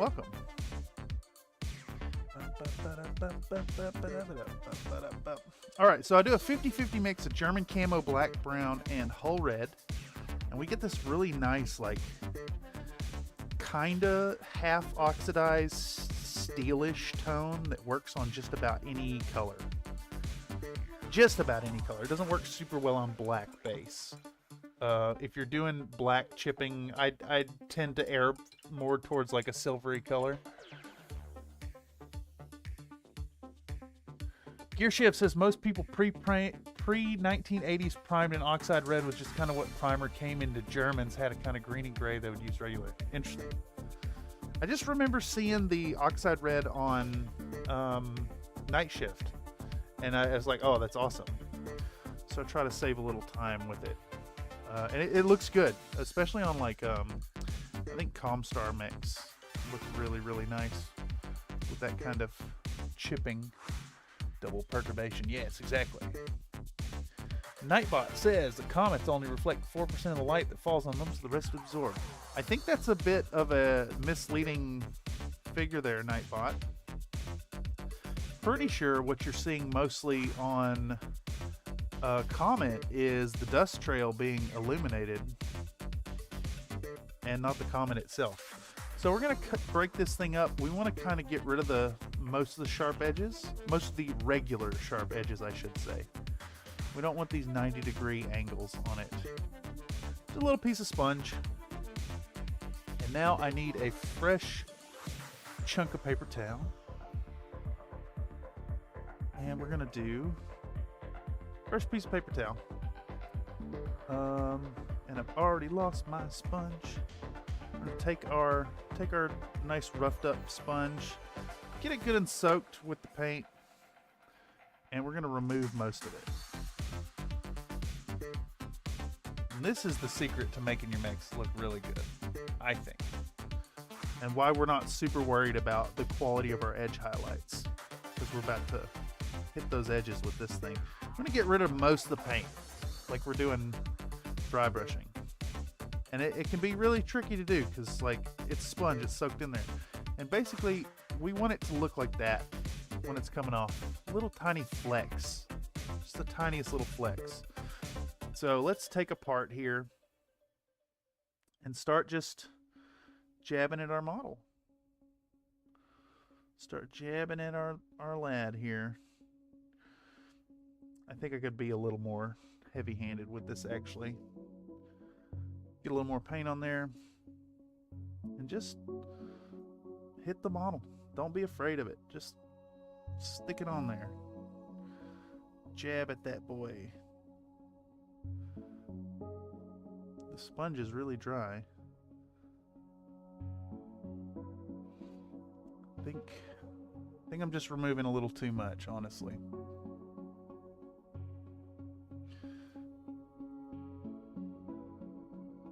There we go.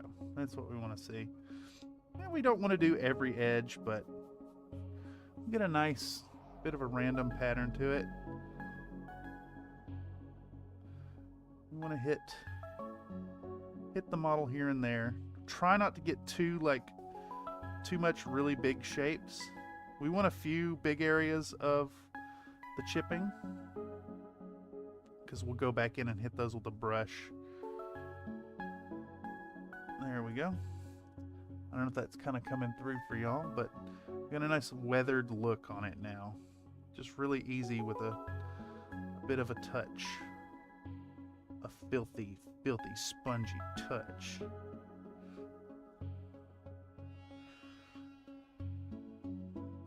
It shows up especially well on these like lighter tones here. Alright, and now we want to keep track of what has been chipped already. So we'll go over there with it. And I wish I had broken off a bigger piece of sponge. I think I'm going to. This will be better. Let's get this guy torn up and ready.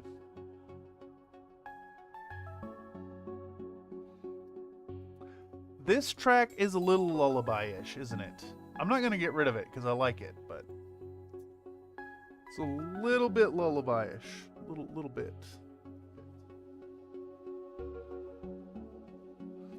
Kind of reminds me of Jade Cocoon, actually, a little bit. I don't know if any of y'all played that PlayStation 1 game.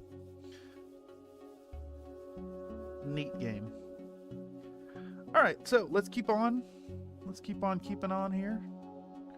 And just, I mean, come on now. You hit that a few times and you get that nice chipping. Really, really awesome look to it.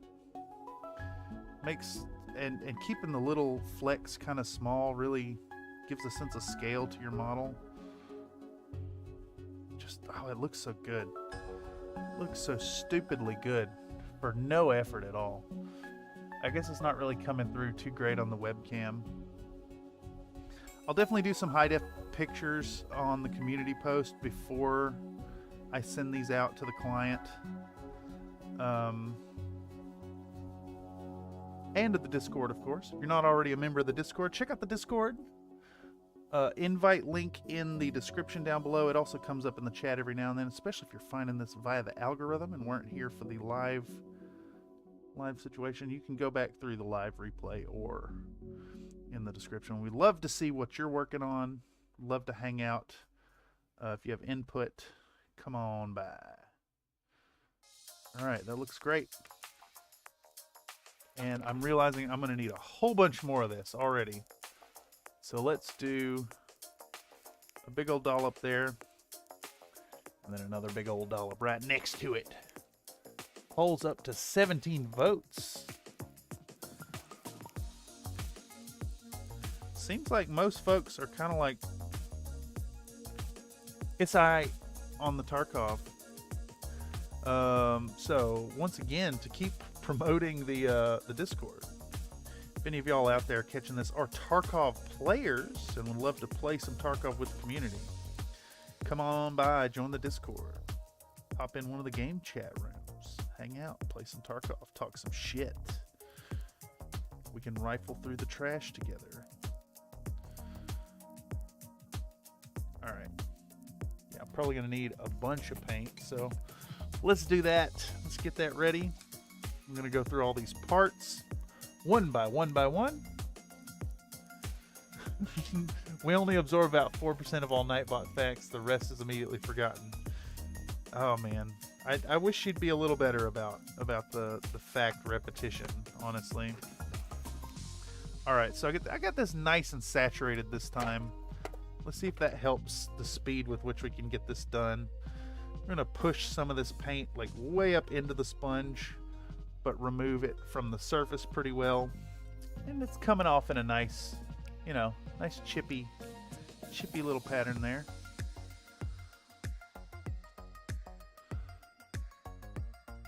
The idea is the surface chips come off really quick, and then if it's just not coming off, you can really ram it on there and squeeze some of the paint out from deeper in the sponge. But we want a nice battered up looking machine.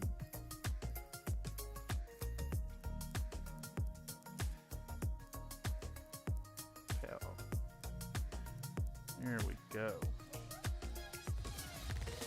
And we do want a little bit of buildup here and there.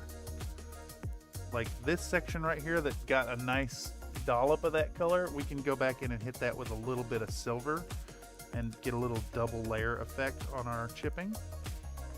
And in fact, while this is good and kind of half saturated, I'm going to go back and hit these a little bit more.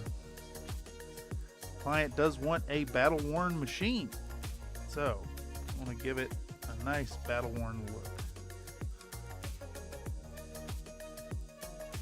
There we go. Sharp edges are especially nice for getting that on there.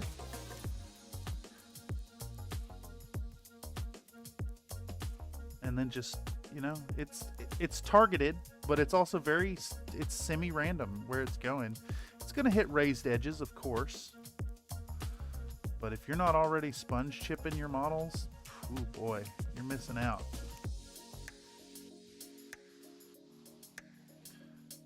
Makes it look like I put some thought into this.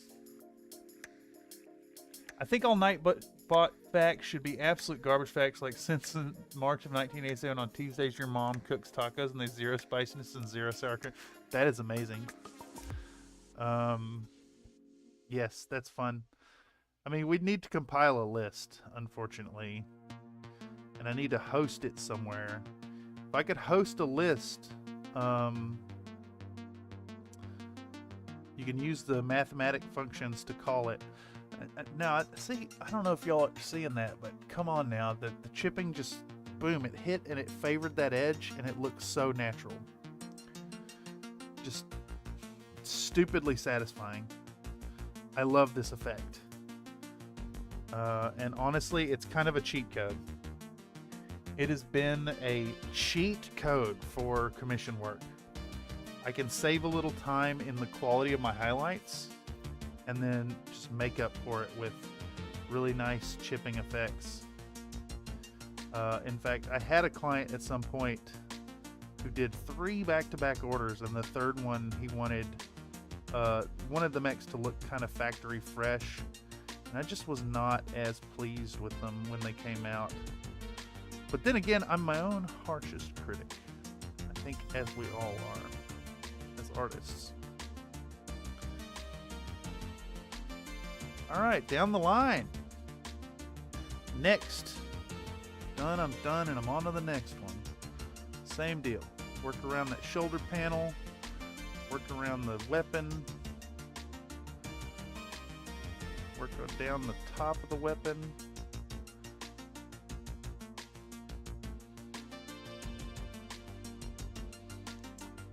I kind of regret doing it on the missile tubes a little bit there.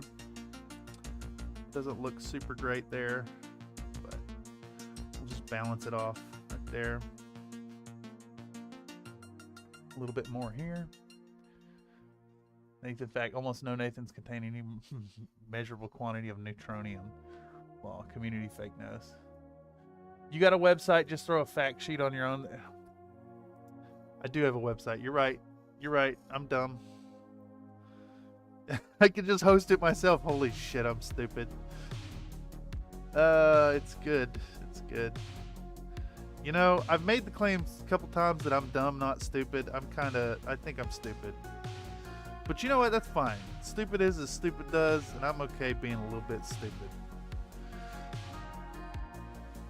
What stupid is as stupid does? That's Forrest Gump. Is that right? Eating beef is just eating plant material secondhand. Yeah, exactly. Just like complete nonsense. I'll think about it. Honestly, I need a massive list of these factoids, though. Given how Nightbot tends to not... You know, shit, if I'm going that far and I'm hosting it on my own website, I could even host the... I could probably host the script, the code for it to not repeat itself so much. Ideally, it needs to go through all the facts before looping back around. And it just don't. It repeats the same, like, 15 of them. Yeah, there it is. Margarita pizza uses tomato, mozzarella, and basil toppings to represent the Italian national flag. It was originally honored the Queen of Italy in 1890. We have seen that fact probably 7 times now. Nightbot may just, I don't know, we may just remove the facts.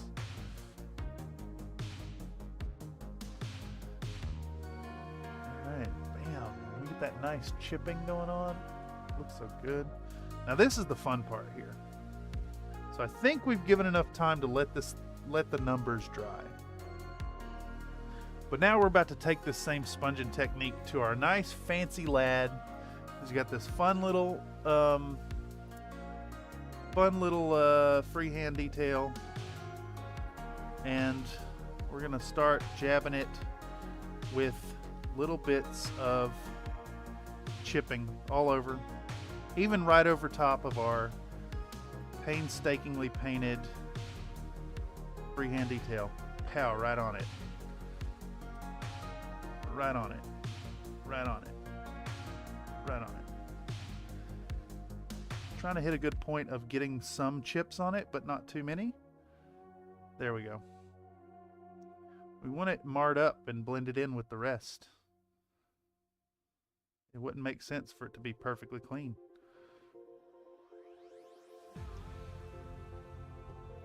And I actually think I need a little more paint on this palette. The fuck was that? I knocked something down. What was this? Alright! The Nathans can generate hundreds of inane packs daily. Yes, they sure can. Lucas Nocty getting lost. Top 5. Top 5 for the channel playlist. This one's so good.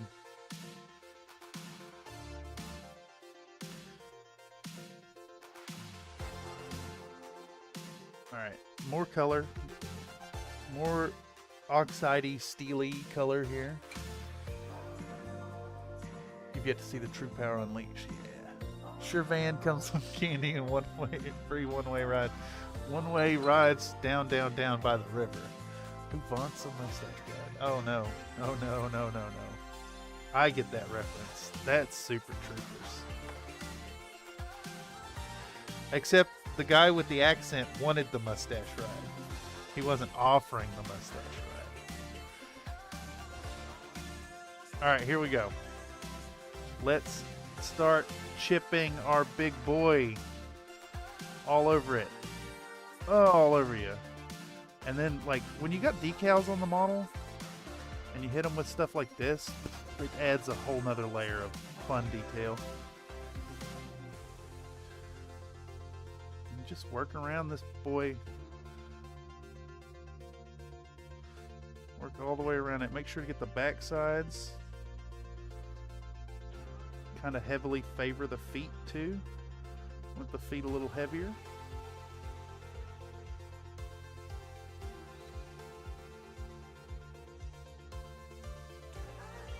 And actually the feet have a lot of detail, so they're kind of hard to chip them up right. Just jabbing at this thing. Come on, don't that look just like awesome? Adds so much, so little effort. A little bit of prep. Mustache rides are very similar to using a bidet. Ooh, no. No, I don't think that's true. It's mildly in the same category.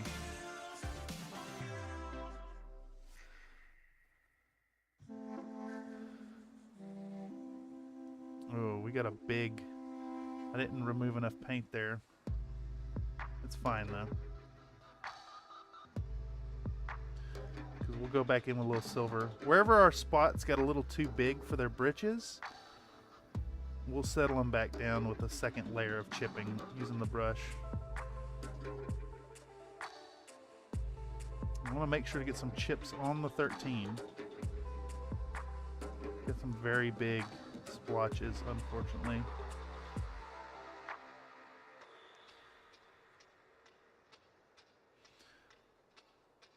We'll have to fix that up. Get the back of it. There we go. And then we got one more leg.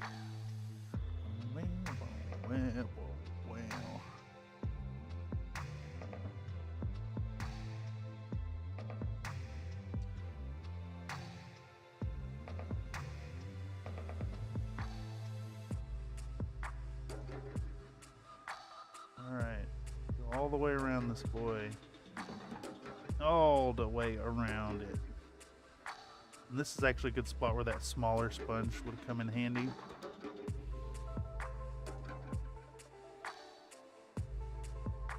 Try to get it in there.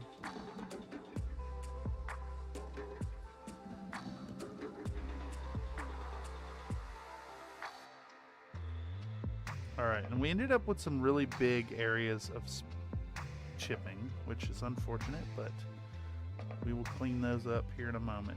I'm going to get a few more on top. Some on the front weapons.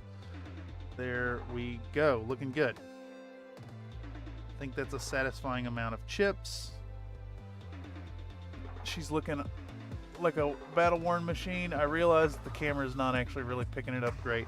I blame that a bit on the having to boost the saturate. God damn it! Fucking hell!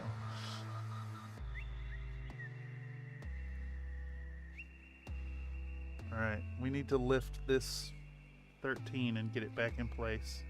Holy moly! Not now, brother. This is dumb. You gotta be kidding me. You gotta be kidding me. How do I fix this? How do I get this off my finger? I think we're gonna have to do it like this. There we go. Absolutely ridiculous. Let's get it back in place. A little bit of water. Oh no. Question for the cockpit glass: would it be possible to do a bright gold to make it sort of eye-catching, flashy, provide a bit of contrast to the faded look? Yes, that is our next step. I had to change gears a little bit with the cockpit glass because I'm gonna have to go back in and touch them up probably. So we need to do the chipping first. I kind of started on them. I'm glad that went easier than expected right there. My finger was sticky. There we go. Back in place. I think I just sucked a whole bunch of brown paint on my mouth. Can't see it.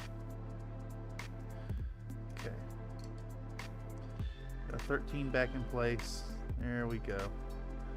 There we go. There we go. Woo! Panic averted. All right, yeah, we're gonna clean up the cockpits and make them look a lot brighter.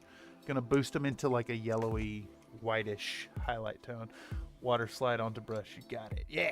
Microset, Microsoft, all your friends. Yes, you're absolutely right. I haven't ordered any yet, unfortunately. So I'm stuck just sealing them in my normal method. Okay, so next step, what we want to do, we want to get back out our same silver tone we've used on the rest of the model and get a drop of that out. And we're going to find spots. Oh shit. I need to chip our little lad here real quick. Let's chip this boy too, right on top. There we go. All right. Okay, so we're gonna get this out of the way. We're gonna go back to our duraluminum, and hairs in my mouth. I'm gonna go back to. I also realized I need to chip this arm. Let's do that real quick before I get too far into the other stuff. Chip that arm up real good. There we go. Wait for that oil wash at Zach P. It's going to add a lot of dimension and detail. Yeah, we're going to try to get that by the end of the stream. 2 hours, 2 minutes. I hope we can get there before the end of the stream, honestly. Because I still need to hit it with... I need to hit it with a top coat before we can oil stream it. Or oil paint it. Alright, where's my little brush? Okay. So we got our duraluminum here, and we're gonna look at our chips, and wherever they're really big, wherever there's like super big clumps of the chipping, only on the biggest patches, we're gonna add a little bit of silver, just a bit here and there. Not much. Less is more on this approach. I'm sticking everything with these sticky fingers. Big patch right there. We'll put some silver on that, and then even the same on our weapon. We got a big patch of chip color. We're gonna find that sharp edge, and kind of like doing edge highlights, we're gonna bring it out. On to the next one. Right here, we got a nice group here. And then this is a fun little trick. So I've broken up that edge highlight. I'm not just made a straight line with it. Just little tappy-doos inside those bigger chips. They add so much dimensionality to the chips. I know when you're doing armor modeling, you're not going to use just straight silver on these sections, but here I think it's okay because it's small scale and you want to kind of have it catch your eye. Just there and there, here. And we don't want to spend a million years on this either. I think on my 28mm scale Marauder, I spent 6 hours doing this step right here. You can definitely take this to the next level and brush in every little bit of chipping and really add so much to it. Got a whole bunch here I want to do. Some right there. A little bit here and there. Less is more, again. I'm super excited for the oil. I've been super excited for the oil wash since August. And I may yet bamboozle y'all again tonight. I am so sorry. I had planned on making tonight all about oil wash, but I'm just straight up, my computer fried. I got very frustrated, and I spent the evening laying in bed watching videos and pouting. Just straight up. And then the next day I spent a whole bunch of time, I did a little painting, and I worked on the computer, and as soon as I got it running again, I fucked off and I played video games. So I'm very, very sorry to deny y'all an oil stream again. But I think it's deserving of content. You kind of got to set it up like a cooking show as well. Like, I need some models that are just getting varnished. I need some models that are getting the first layers of oil, and I need some models that have set for a couple hours and are ready to have the oil removed, because that is unfortunately a big part of it, is picking how long you wait before taking the oils off again. I think a minimum of 2 hours is necessary. Honestly, overnight is usually the way. Put the oil wash on, wait till tomorrow, then remove it. Alright, a little bit here and there. We're just semi-random. Try not to bump the camera, I'm sorry. A little bit here and there. Get some silver on it. Looking good. Next part. On to the next one. The gaslighting continues. Yeah, exactly. You need a whole stream for an oil wash. It's basically a reverse paint job. Exactly.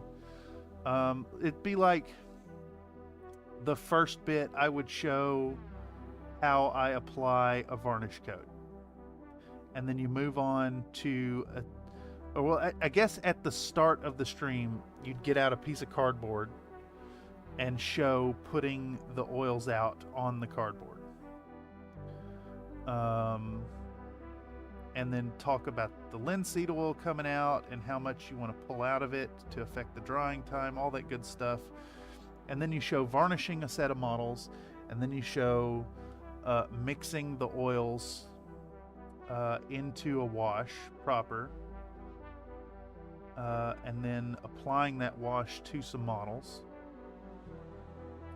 And then while you're talking about how long to let it sit, you then would pull out a set of models that have already set that much time and remove the paint from them. It's kind of an involved process, and I think it is absolutely deserving of some content. Whether I do a video on it or a full stream on it, it will come in the future. I need to set it up. You won't need to do the cardboard for up to long as much. They're purpose manufactured with lower linseed content. Good to know. Good to know. I mean, heck, that'd even be another piece of content to talk about in the stream. All right, so on we go. We're just all these sections where we have a ton of the paint, where you got a whole bunch on it. We're just favoring those edges, hitting them again, semi-random. We kind of want to keep our shape somewhat irregular here. And because we washed the metal once with Nuln Oil, we can actually just use the same color to bring it back out. More or less want to keep this favored on the sharp edges, and anywhere that there's a huge lump of the color, we'll work it into it. But real simple. Add a little dimensionality. What is this? Night Stranger by Oh the City.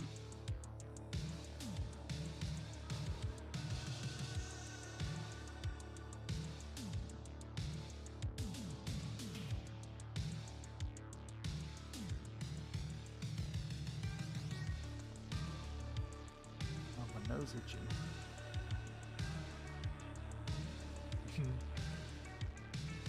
Alright. We're making progress though. We are chugging right along towards this model in particular being done.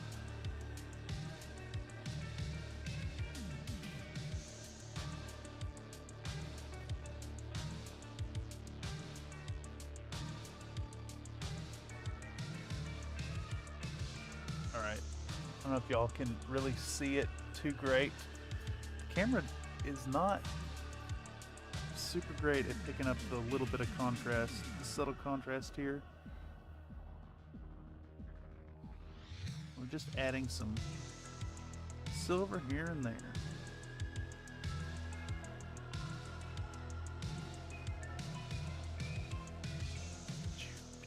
Chow. Chang.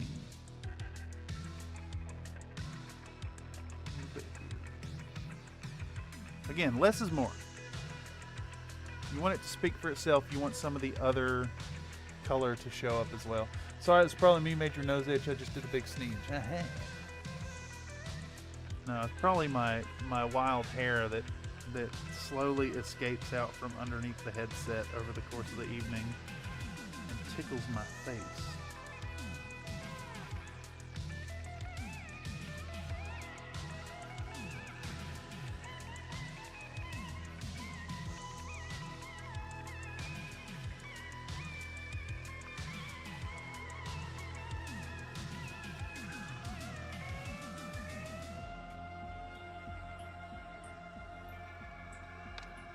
How about you just throw it on the floor, Cameron? How about you just your fingers decide to chuck it?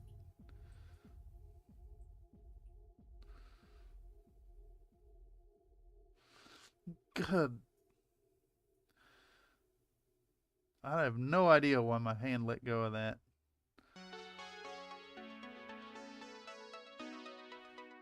All right. Alright, so little techniques like this kind of make up for stuff like this ammo box, for instance, or this thing on the back. I only base coated it and did one layer of highlight. That's it. Boom. But then you put this stuff on it, man, it adds so much. No, it's definitely cross-continental quantum nasal linkage. Oh no. Nasal linkage.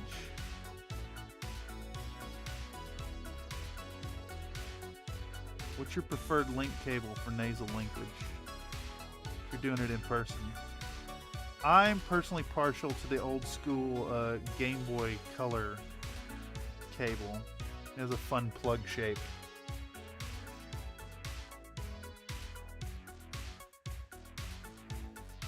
I hope that's decently like half-ass in focus for y'all. I'm trying and struggling against the camera forever.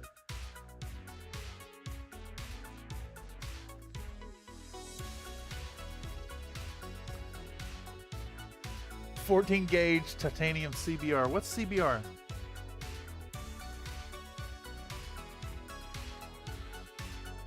I don't know CBR.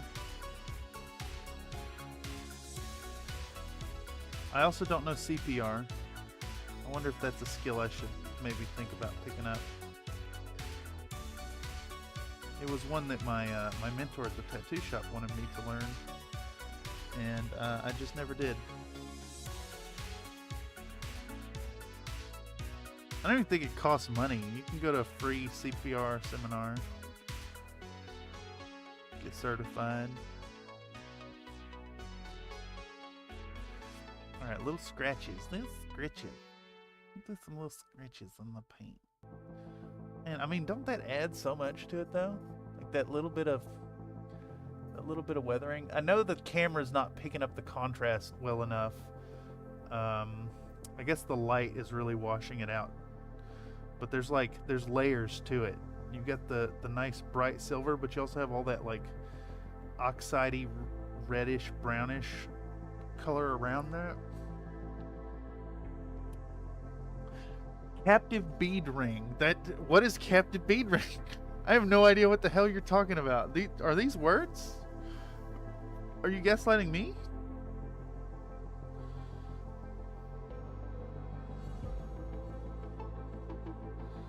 I feel like this is a very specific, very, very specific cabling.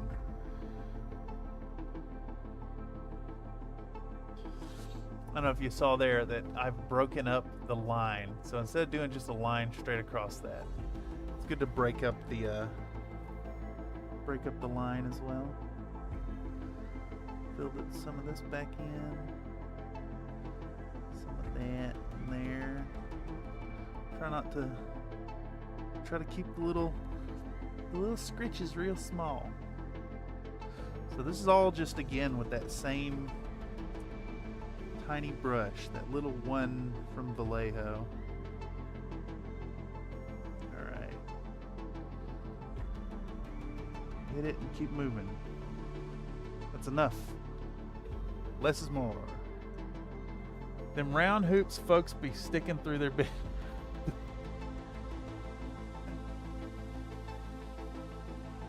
Oh. Them round hoops be... Oh yes, the preferred and proper thing to stick in your nose hole.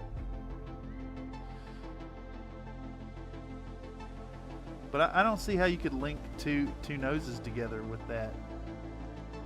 I don't at all. Alright. Continuamos. We'll do a little bit on these flappy doos. A little bit there and there. A little bit on that flappy doo. A little bit on that thing. These guys at the bottom get a little bit of chipping. Just a little bit chipping.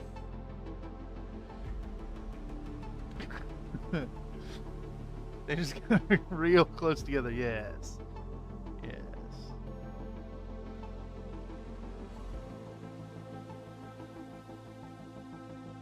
That is true.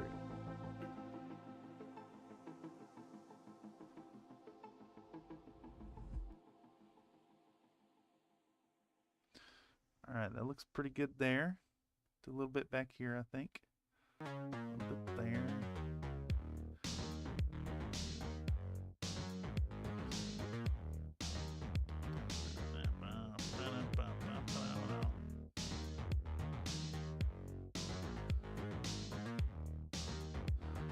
Alright, there we go. Looks alright to me. Maybe a little bit right there. Okay. One more part and then we can move on to the lad himself. Do a little bit here. And see, this part had a little bit of spillover with my Nuln oil, NULN oil.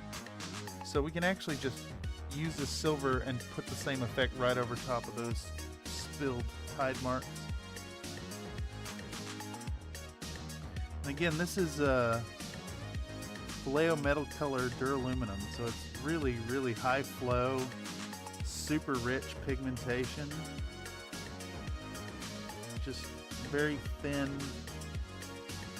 and bright metal color. Goes on in one coat, looks great.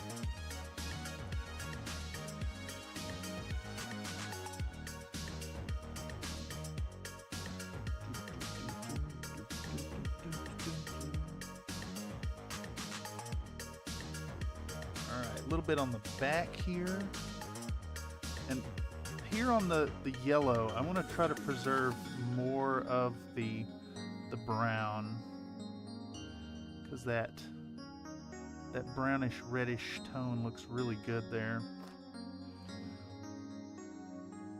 A little on that edge too, a little bit here, a little bit there.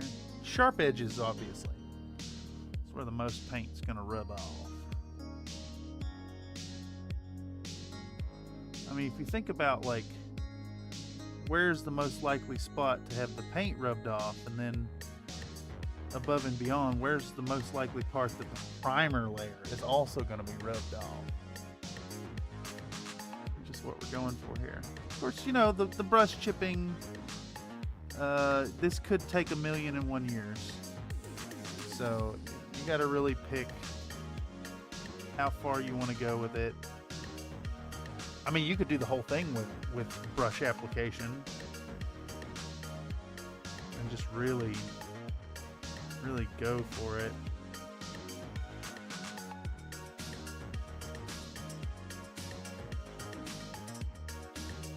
I wouldn't recommend it, honestly. There we go. A little bit right there. Just a bit. Just a little bit of shiny. A little bit shiny on them edges. There we go. Does this side need any more? Nope. I think we're done with all the bits, so we can move on to the body. This little lad should probably get some.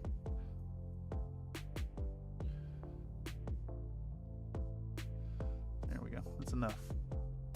All right, so on the lad it said, "Morning, people. Howdy, Tobias, and welcome to another Country Fried Meat stream. Hope you're doing well this fine morning. Getting a little bit of brush chipping action here. Going back in over top of our sponge chipping, a little bit of brush chip action to deepen the colors.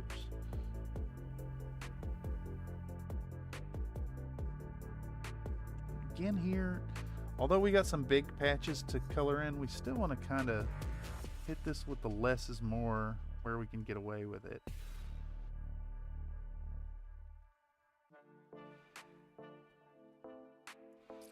But with a little bit of work, a little bit of time invested here, it's going to look like a battered war machine.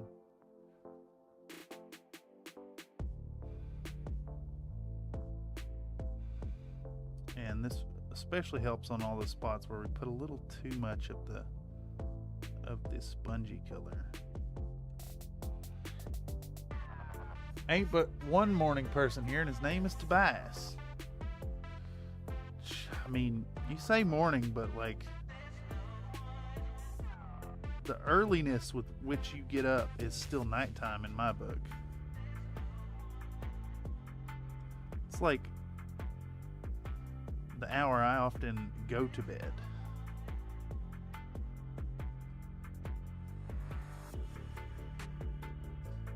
Alright, there we go.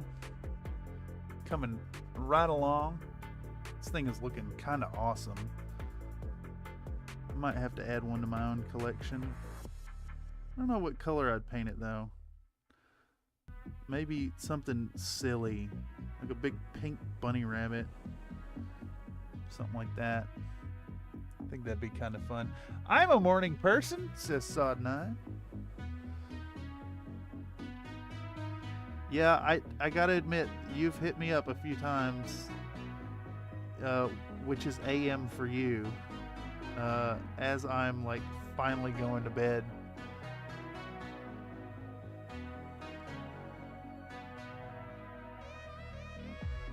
Or called me out for staying up all night like a dang old irresponsible youth. I ain't young no more. Can't be staying up like that. All right, we're coming along. We're coming along.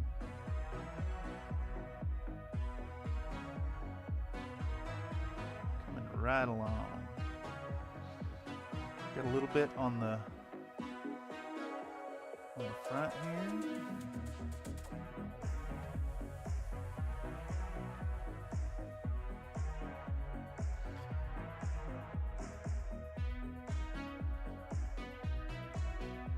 Sorry, I keep bumping the camera too, y'all.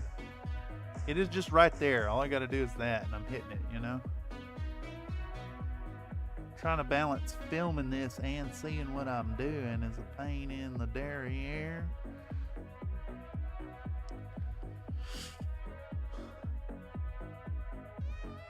Look in Tarkov chat if you want to see what I just ordered.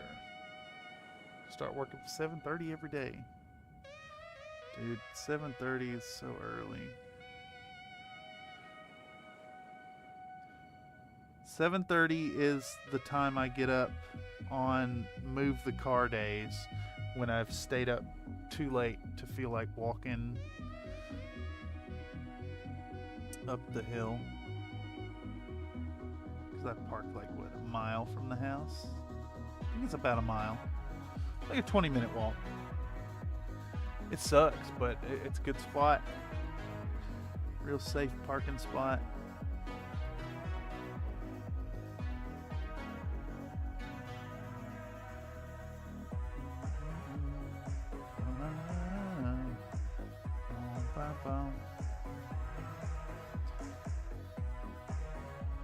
Alright, this thing is starting to look nice and chippy. Nice and chippy.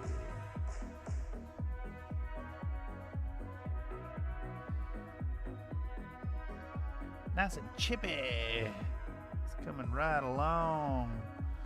How far in are we? What's my time count looking like? Let's check it. Let's check it. Let's check it. 225 minutes. Boy. I think what's going to happen is I'm going to get right to the end of the stream tonight, and then after I call it, I will varnish this with gloss varnish, which will let me put a nice oily coat over top of it. Because this is taking ages, as it always does. Always. Always, always.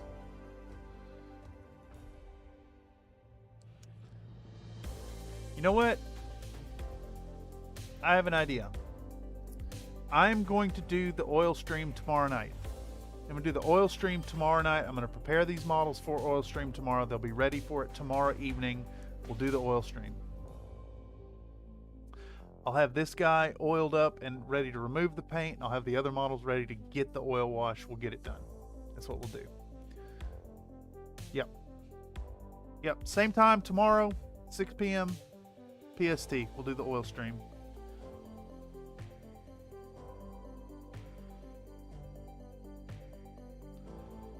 Oh shit, I just made a big blob of this color.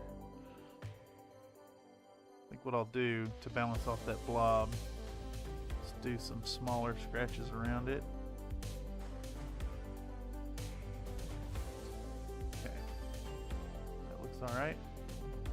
Yep, that's what I'll do. Tomorrow, oil stream, we'll get it done. I will actually set up to do it. I know I've said it several times now, but like I'm there with this model. I'm ready to do it.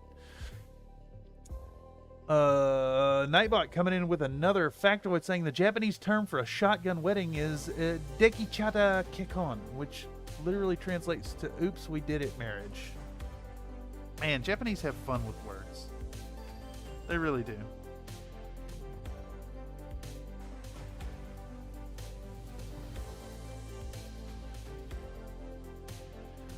Yeah, oil stream tomorrow night. I'll go ahead and make the thumbnail for it. I'll be ready to rock and roll on it. It'll be fun. It should be just in time with the delivery date for this commission as well. I will double check.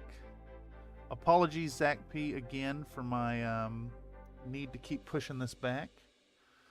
I don't know if you're still here. But I appreciate your patience with this project.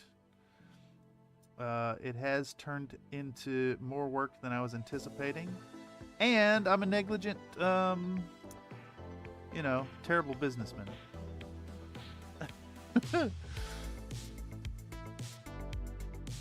Alright, coming right along. Let's put a little chip in there. Little chippy doos. A little chippy doo there. There.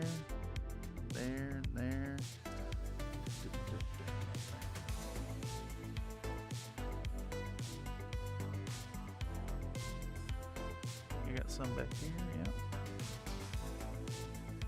Working around this thing.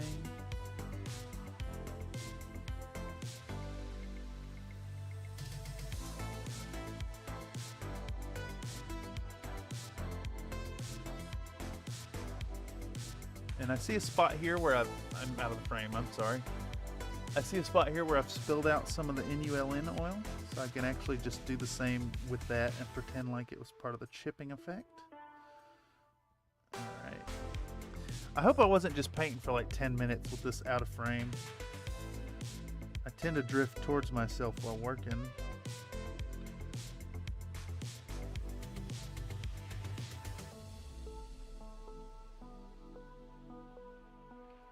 Damn, the sharpness on these models on the camera has really just made this a little hard to see. Where is my aluminum? There it is. No worries, this complex project is looking great. Take all the time you need. Yeah, she's coming along beautifully, I think. Looking pretty good here. Let's slap some arms on this and actually like give it a look-see. Put some magnetic arms on the beast. Boom. She's looking kind of cool. Kind of damn cool. And you don't want that variant? Fine. We'll swap to this variant. Pow and ka-chow. Don't like that variant? Fine. We'll swap to this variant. Boom. And Puya Chakao. Yeah, this looks awesome. Actually, I see this needs a little bit more chipping. Yeah. Everything will be double sealed. Unfortunately, I mean these little bits here are gonna scrape up as it gets played with, but I think I've made these openings loose enough that these should, go in there without scraping the paint too bad.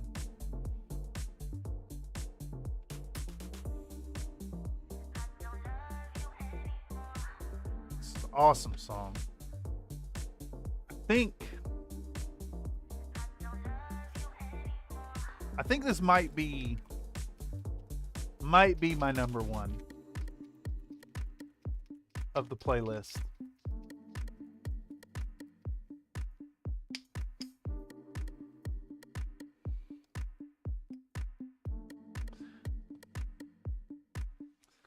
It's got a little bit of a finger wagging kind of haunting quality to it.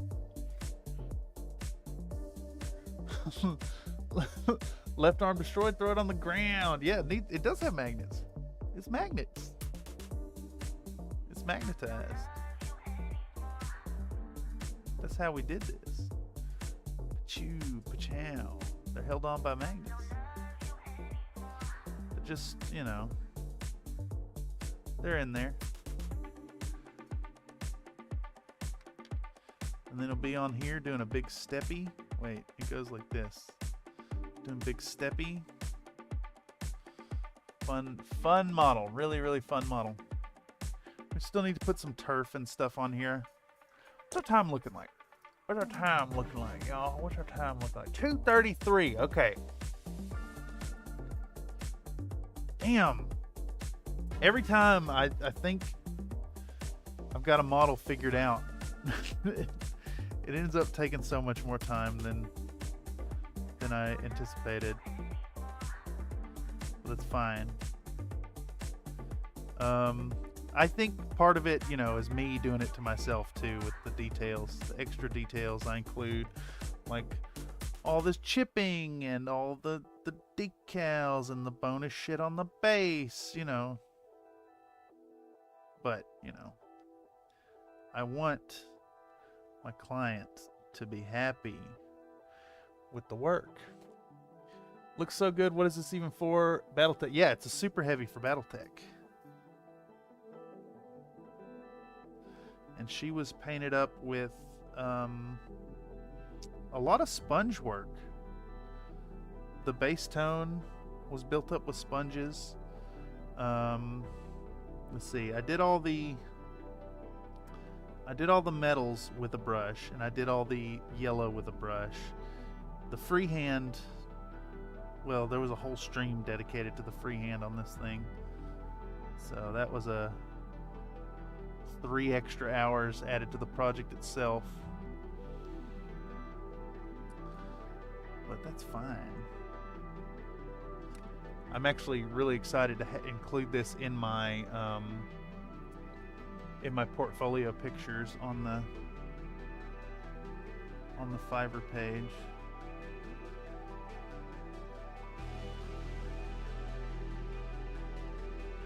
I love it when a client asks, "Can you do this freehand thing?" And I'm like, "Yes, why yes." It has magnets. The arms are all magnetized. Yes, this is magnetized. They're the little. Again, this project is made for. It's made for these 2x1 and these. I think this was the size. It also uses these 4x1. Yeah, 4x1 and 1x2s. You can get both of those on eBay or Amazon. Really easy.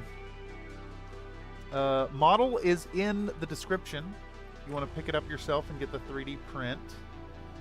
Yeah, check out the description. You'll find stuff like a link to countryfriedminis.com and the Discord. Join the Discord. Paint up a model and post it in the chat. We'll give you gold stars and criticisms. We also do post-stream hangouts in voice chat. If you want to hang out and talk some shit about the stream or play video games with people. We got several folk in the community who play MechWarrior 5. We play games. We do. We hang out. It's a good group of folks. I think I mentioned already once this evening. At this point, I can kind of consider a lot of y'all friends, like beyond the parasocial. It has become a social experience. I think fostering parasocial engagement with communities is really important. As folks who are making content. But like eventually it turns a corner and like you enjoy hanging out with folks and talking shit and getting inside jokes. It's been great. It's been a real good time. So check out the link in the description or in the chat every now and then. Come join the community. Love to have you there. And if you're a really cool person with deep wallet, consider supporting the channel. For as little as $1 a month, you can join the ranks of the Country Fried Minis Biscuits and have a fun little badge next to your name.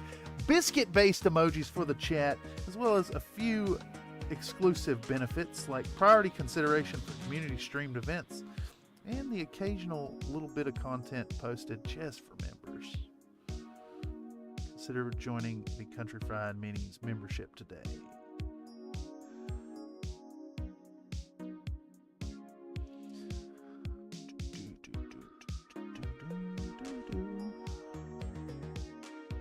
I'm making my dang chips too big here. Having to add a little bit more to them and shrink them down.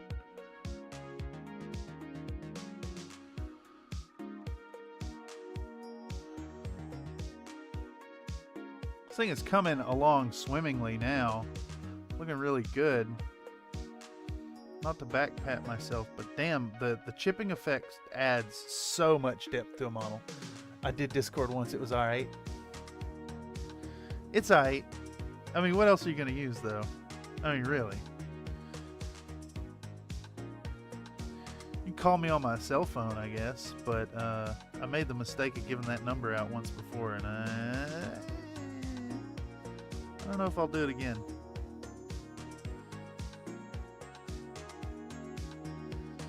Hit me up on Discord. Don't be afraid to @ me. I guess you could reach out via email. Maybe. Email is in the description or in the about page for the channel. You can get it there. I'm probably not as likely to answer you in a timely fashion. Discord's the way. Alright, we're going to do chipping on the feetsies.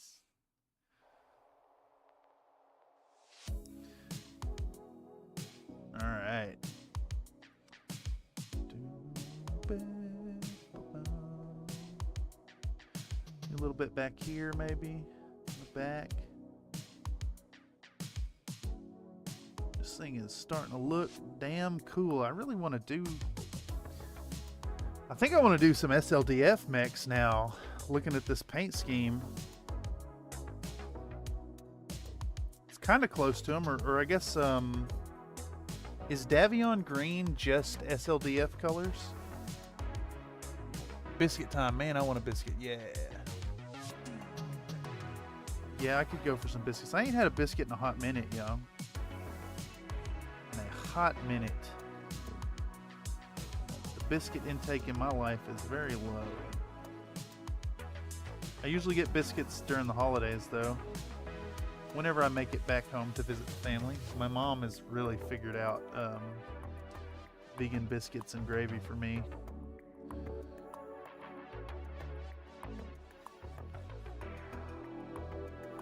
You know, I know she don't watch these. But shout out to Mom for the vegan repasts hanging out at y'all's house.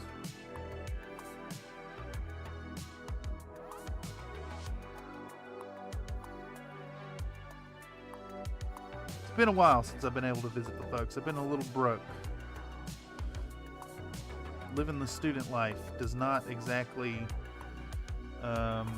yield a bunch of income. It yields what feels like income that's actually dead.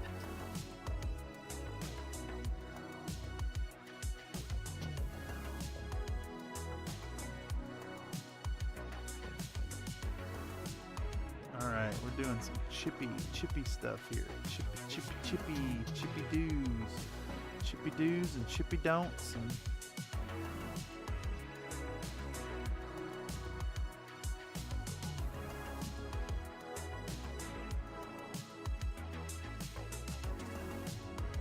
a little bit here, a little bit there.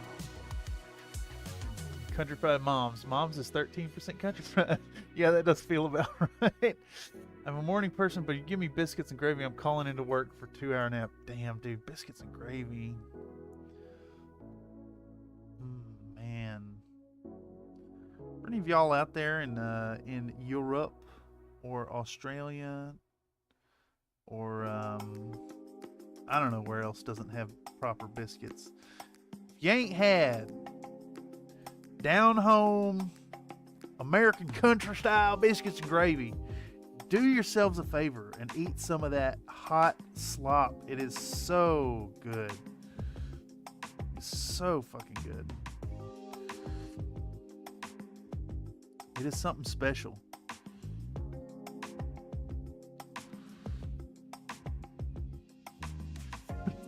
And make sure to cut your biscuits round. You know who you are.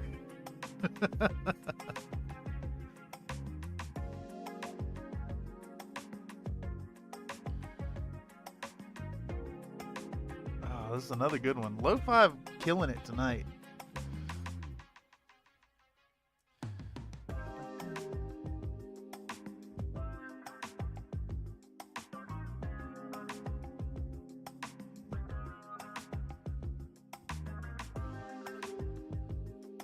In shot. I'm trying to stay in shot here. Coming right along. Looking pretty good.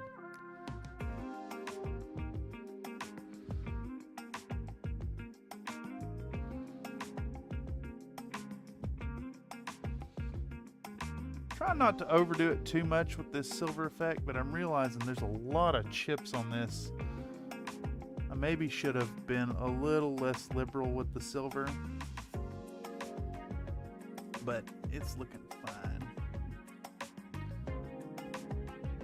It'll get grimed down too once the oil wash goes over top as well. Because the oil wash is a subtractive technique, you kind of pick which will stay stained up. Squares are better. It is an interesting point that, like, I don't actually know why the quintessential American biscuit is round. I really don't know. I'm sure there's some like tradition and reason behind it.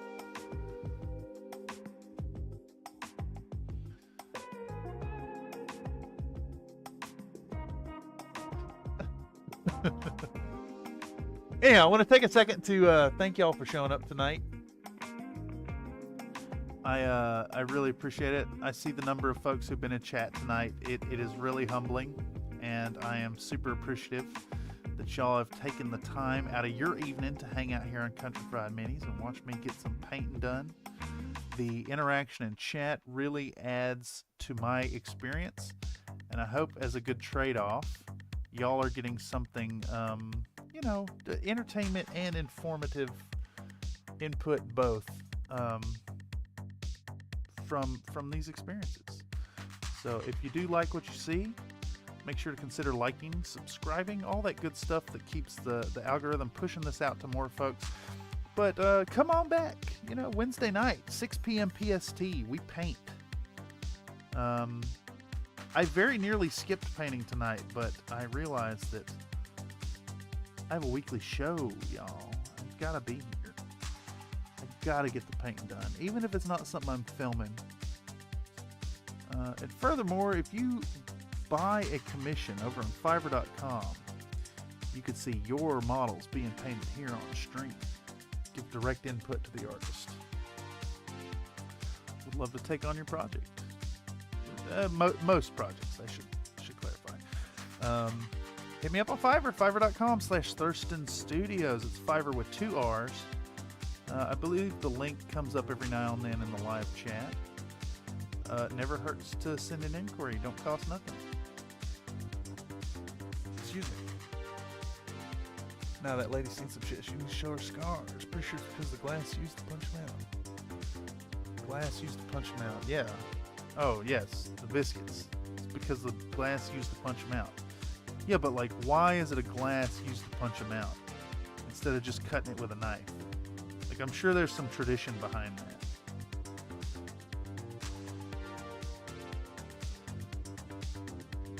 I'm going to put a little bit of chipping over top of this 13 here.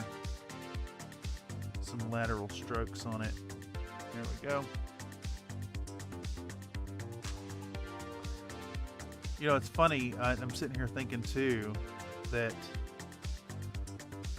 I kind of wax and wane a little bit on whether or not battle mechs are lads or she, you know, like a vessel, like a ship. I think something like this size, this Ares super heavy, this is definitely a she. She's a grand machine. See your fair share of combat. All right, just about done with the chippy steppy. What can we do? What's our time count look like? Close. 2 hours, 48 minutes. I think what we could do is maybe finish the base and get her glued down. I think I've made it just about all the way around. I got some chipping to do on this toe, or these two toes here. So let's do that. Let's finish off this base and get her glued in position. And then I'll feel nice and satisfied. It's always good to get nice and satisfied.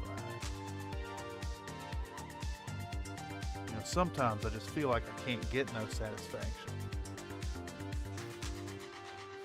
I mean, a lot of biscuits grow into a whole pan anyways, and a square would probably not be enough separation. I mean, I've seen biscuits in like really fancy, like high-end greasy spoon places, and they're definitely square when it's fancy. But like traditionally, the round biscuit is the way in the U.S., at least in the South. I'm off frame. Sorry. Damn, I keep looking around this thing. It's like there's more chipping I missed. Put some right here. These toes definitely need it. Toes definitely need it. I got some up underneath right here that needs a bit right there.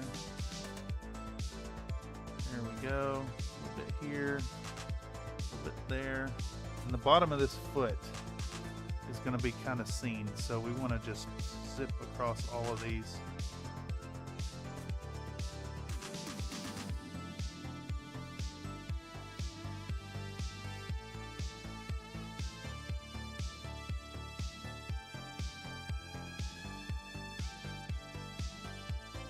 All of that. Now it looks a little rough right now, but we're going to hit this with a dust coat too, which will kind of balance those out. I might actually oil wash those. I mean, ink wash those as well. Zach PCS, I think the battle mechs are dependent on the pilot, but the super heavy tripods remind me of battleships on legs, so I think they will call ships. Yeah, exactly. Sexing battle mechs happens just after they hatch it when it's on Lyran battle mech factories. Yeah. A Lyran might be a lad, but every Capellan is a Chad. I kind of think that, like, a big war machine, a true killer of a machine. I'm just gonna paint this whole thing silver. Now that I'm sitting here thinking about it, a big old beast of a machine is a she in my mind. But a silly little lad like an urban mech or like a bloodhound, that's a lad. You know, I think a Night Star is a she. Shit, I think an Awesome or an Atlas, that's a she. That's a big old death dealer.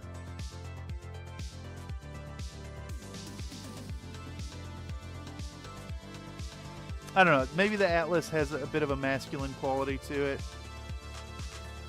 But yeah, I agree on the tripod. Definitely not a question.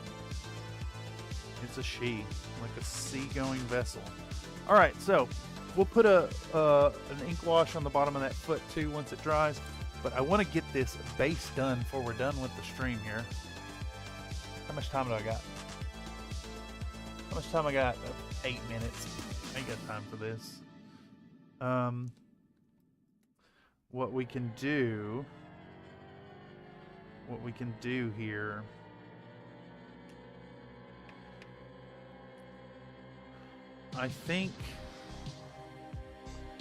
Well, you know, I'm realizing I need to not glue it on the base either for the oil wash. I need to oil wash it off the base. So what we'll do before we end it is let's put a little rust effect on this guy. And I have some rust right here.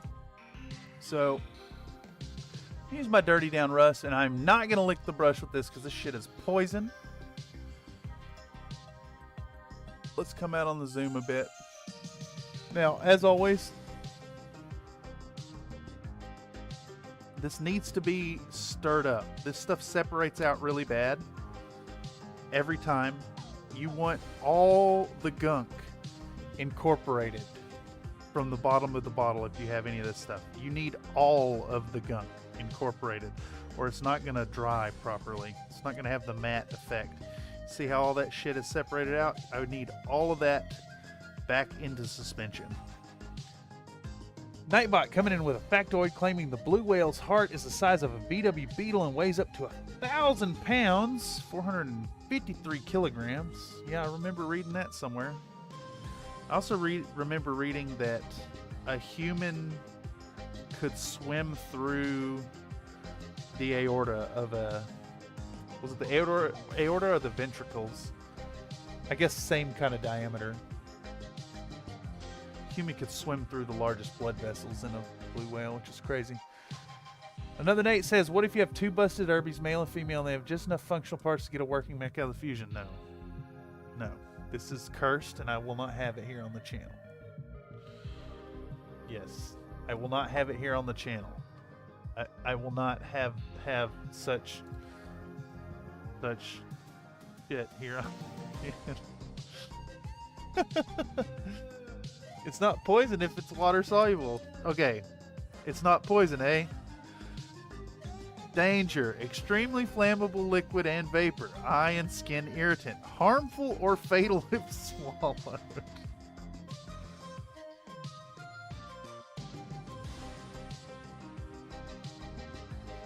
Oh my god. I need you back in the bottle. Back in you go. I haven't used this in a while, so it's really separated out, unfortunately. But we can get this done and apply some of this before the end of the stream. Alright, I think... Man, the smell of this, it smells poison. But I have the shaker free. So, one more time for Oni Lab. MX Mini.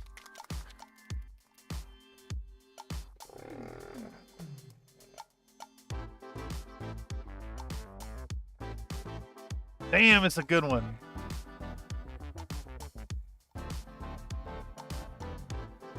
Ava Lowe coming in with that cool tuxedo.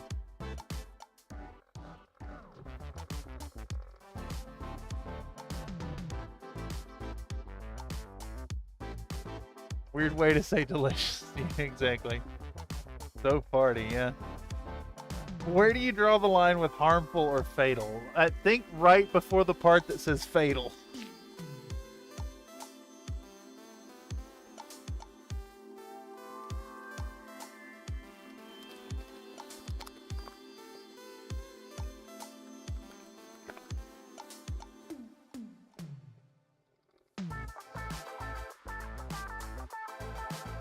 I like how the this is bouncing around like crazy.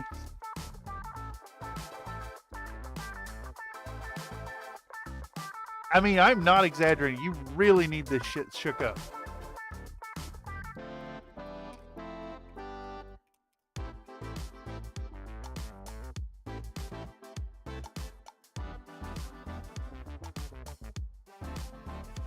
I have a receptacle here somewhere. Fuck it, we'll just put some right on the palette here. Oh, and then what I'll do is I'll get a toothpick. I'll get myself a little toothpick. I think Metal Primer still holds the title for worst smelling thing on the hobby shelf. Yeah, I agree. It is intense. I for sure see the value in the Oni Lab now after shaking so much paint. Yeah, yep. I kind of was against a mixer I thought they were, what is it, bourgeoisie? Thought they were too much. Can you hear your balls yet? Yeah, I can hear my ball. All right, we're gonna take some of this stuff, and we're gonna get our thingamabobabdabbas, and we're gonna put a whole bunch of this right on it. Really kind of favoring it in the crevices. Just getting this thing real good and yucky gnarly.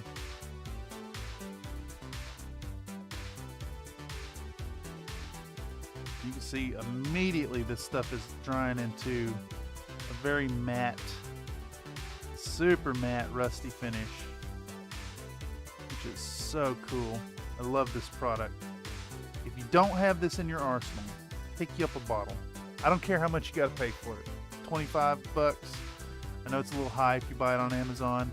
You usually get a little cheaper if you find a local game store to pick it up, but it's worth 25 bucks. It's magic, and it'll last you a long while.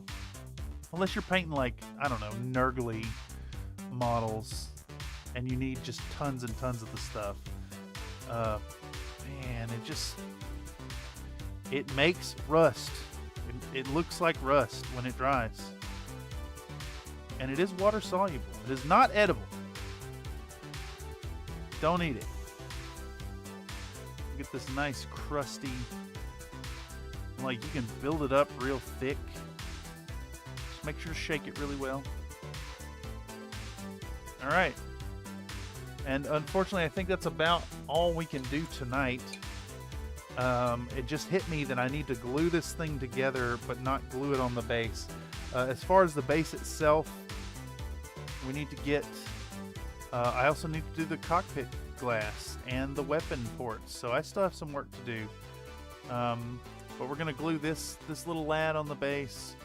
We'll get this big gal doing a big steppy, so she'll look really good there. This whole thing is gonna be really, really fun.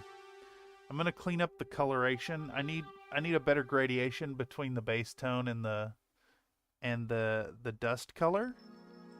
So I'm gonna rework that, and then we're gonna put a whole bunch of little flecks of vegetation there. It's gonna look really good.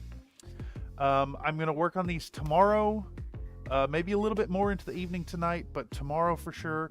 And then we'll do another stream tomorrow night doing some oil paint. That I do promise. So we'll come back for that. I know I promised it before and failed, but tomorrow night we'll do a all about oil stream, which was supposed to be tonight, but we'll do it tomorrow. And then Friday, we're doing an EU-friendly stream, and starting at 2 p.m., we're going to paint up a Locust Labs Mad Cat, and I'm going to go start to finish, however long it takes. We're going to get that model done, even if it's an 8-hour stream. In any case, once again, I want to point out that, holy moly, there's 11 of y'all in chat, and I am really so humbly appreciative that you've come by and hung out tonight and taking a peek at what's going on over here in the hobby corner, in the bullshit corner 2.0. If you want more of this stuff, check us out every Wednesday at 6 p.m. PST. Again, if you like what you see, consider giving a like and a sub and all that good stuff. And keep an eye out for more fun videos coming out in the future. We're going to get some more stuff. Nate says, I love the smell of mineral spirits, so the stuff that isn't odorless can be a bit overwhelming. I don't know if mine's odorless. It does have an odor to it. Nightbot reminding folks to come on over to the Country Fried Discord and share your work, and providing a Discord link in the chat, as well as a reminder that I do commission painting over at Fiverr.com/Thurston Studios. Check out the gigs on offer. I can also do custom offers as well if you just send me an inquiry, and you too can get your model painted up here on stream. I also include an option there if you really want a nice fancy project. I include a little bonus project, a little bonus checkbox and surcharge to turn your project into a video on the channel, full-length content full of jokes and fun times. In any case, I've been Cameron on behalf of Country Fried Minis. Y'all are fucking awesome. Thank you so much for showing up. Remember to be happy while you're painting. And also remember that your participation here in these events makes me happy while I'm painting. In any case, that's all I got, and I'm going to stop saying in any case and end this stream. Toodaloo, y'all. Catch you for the next one. Bye-bye.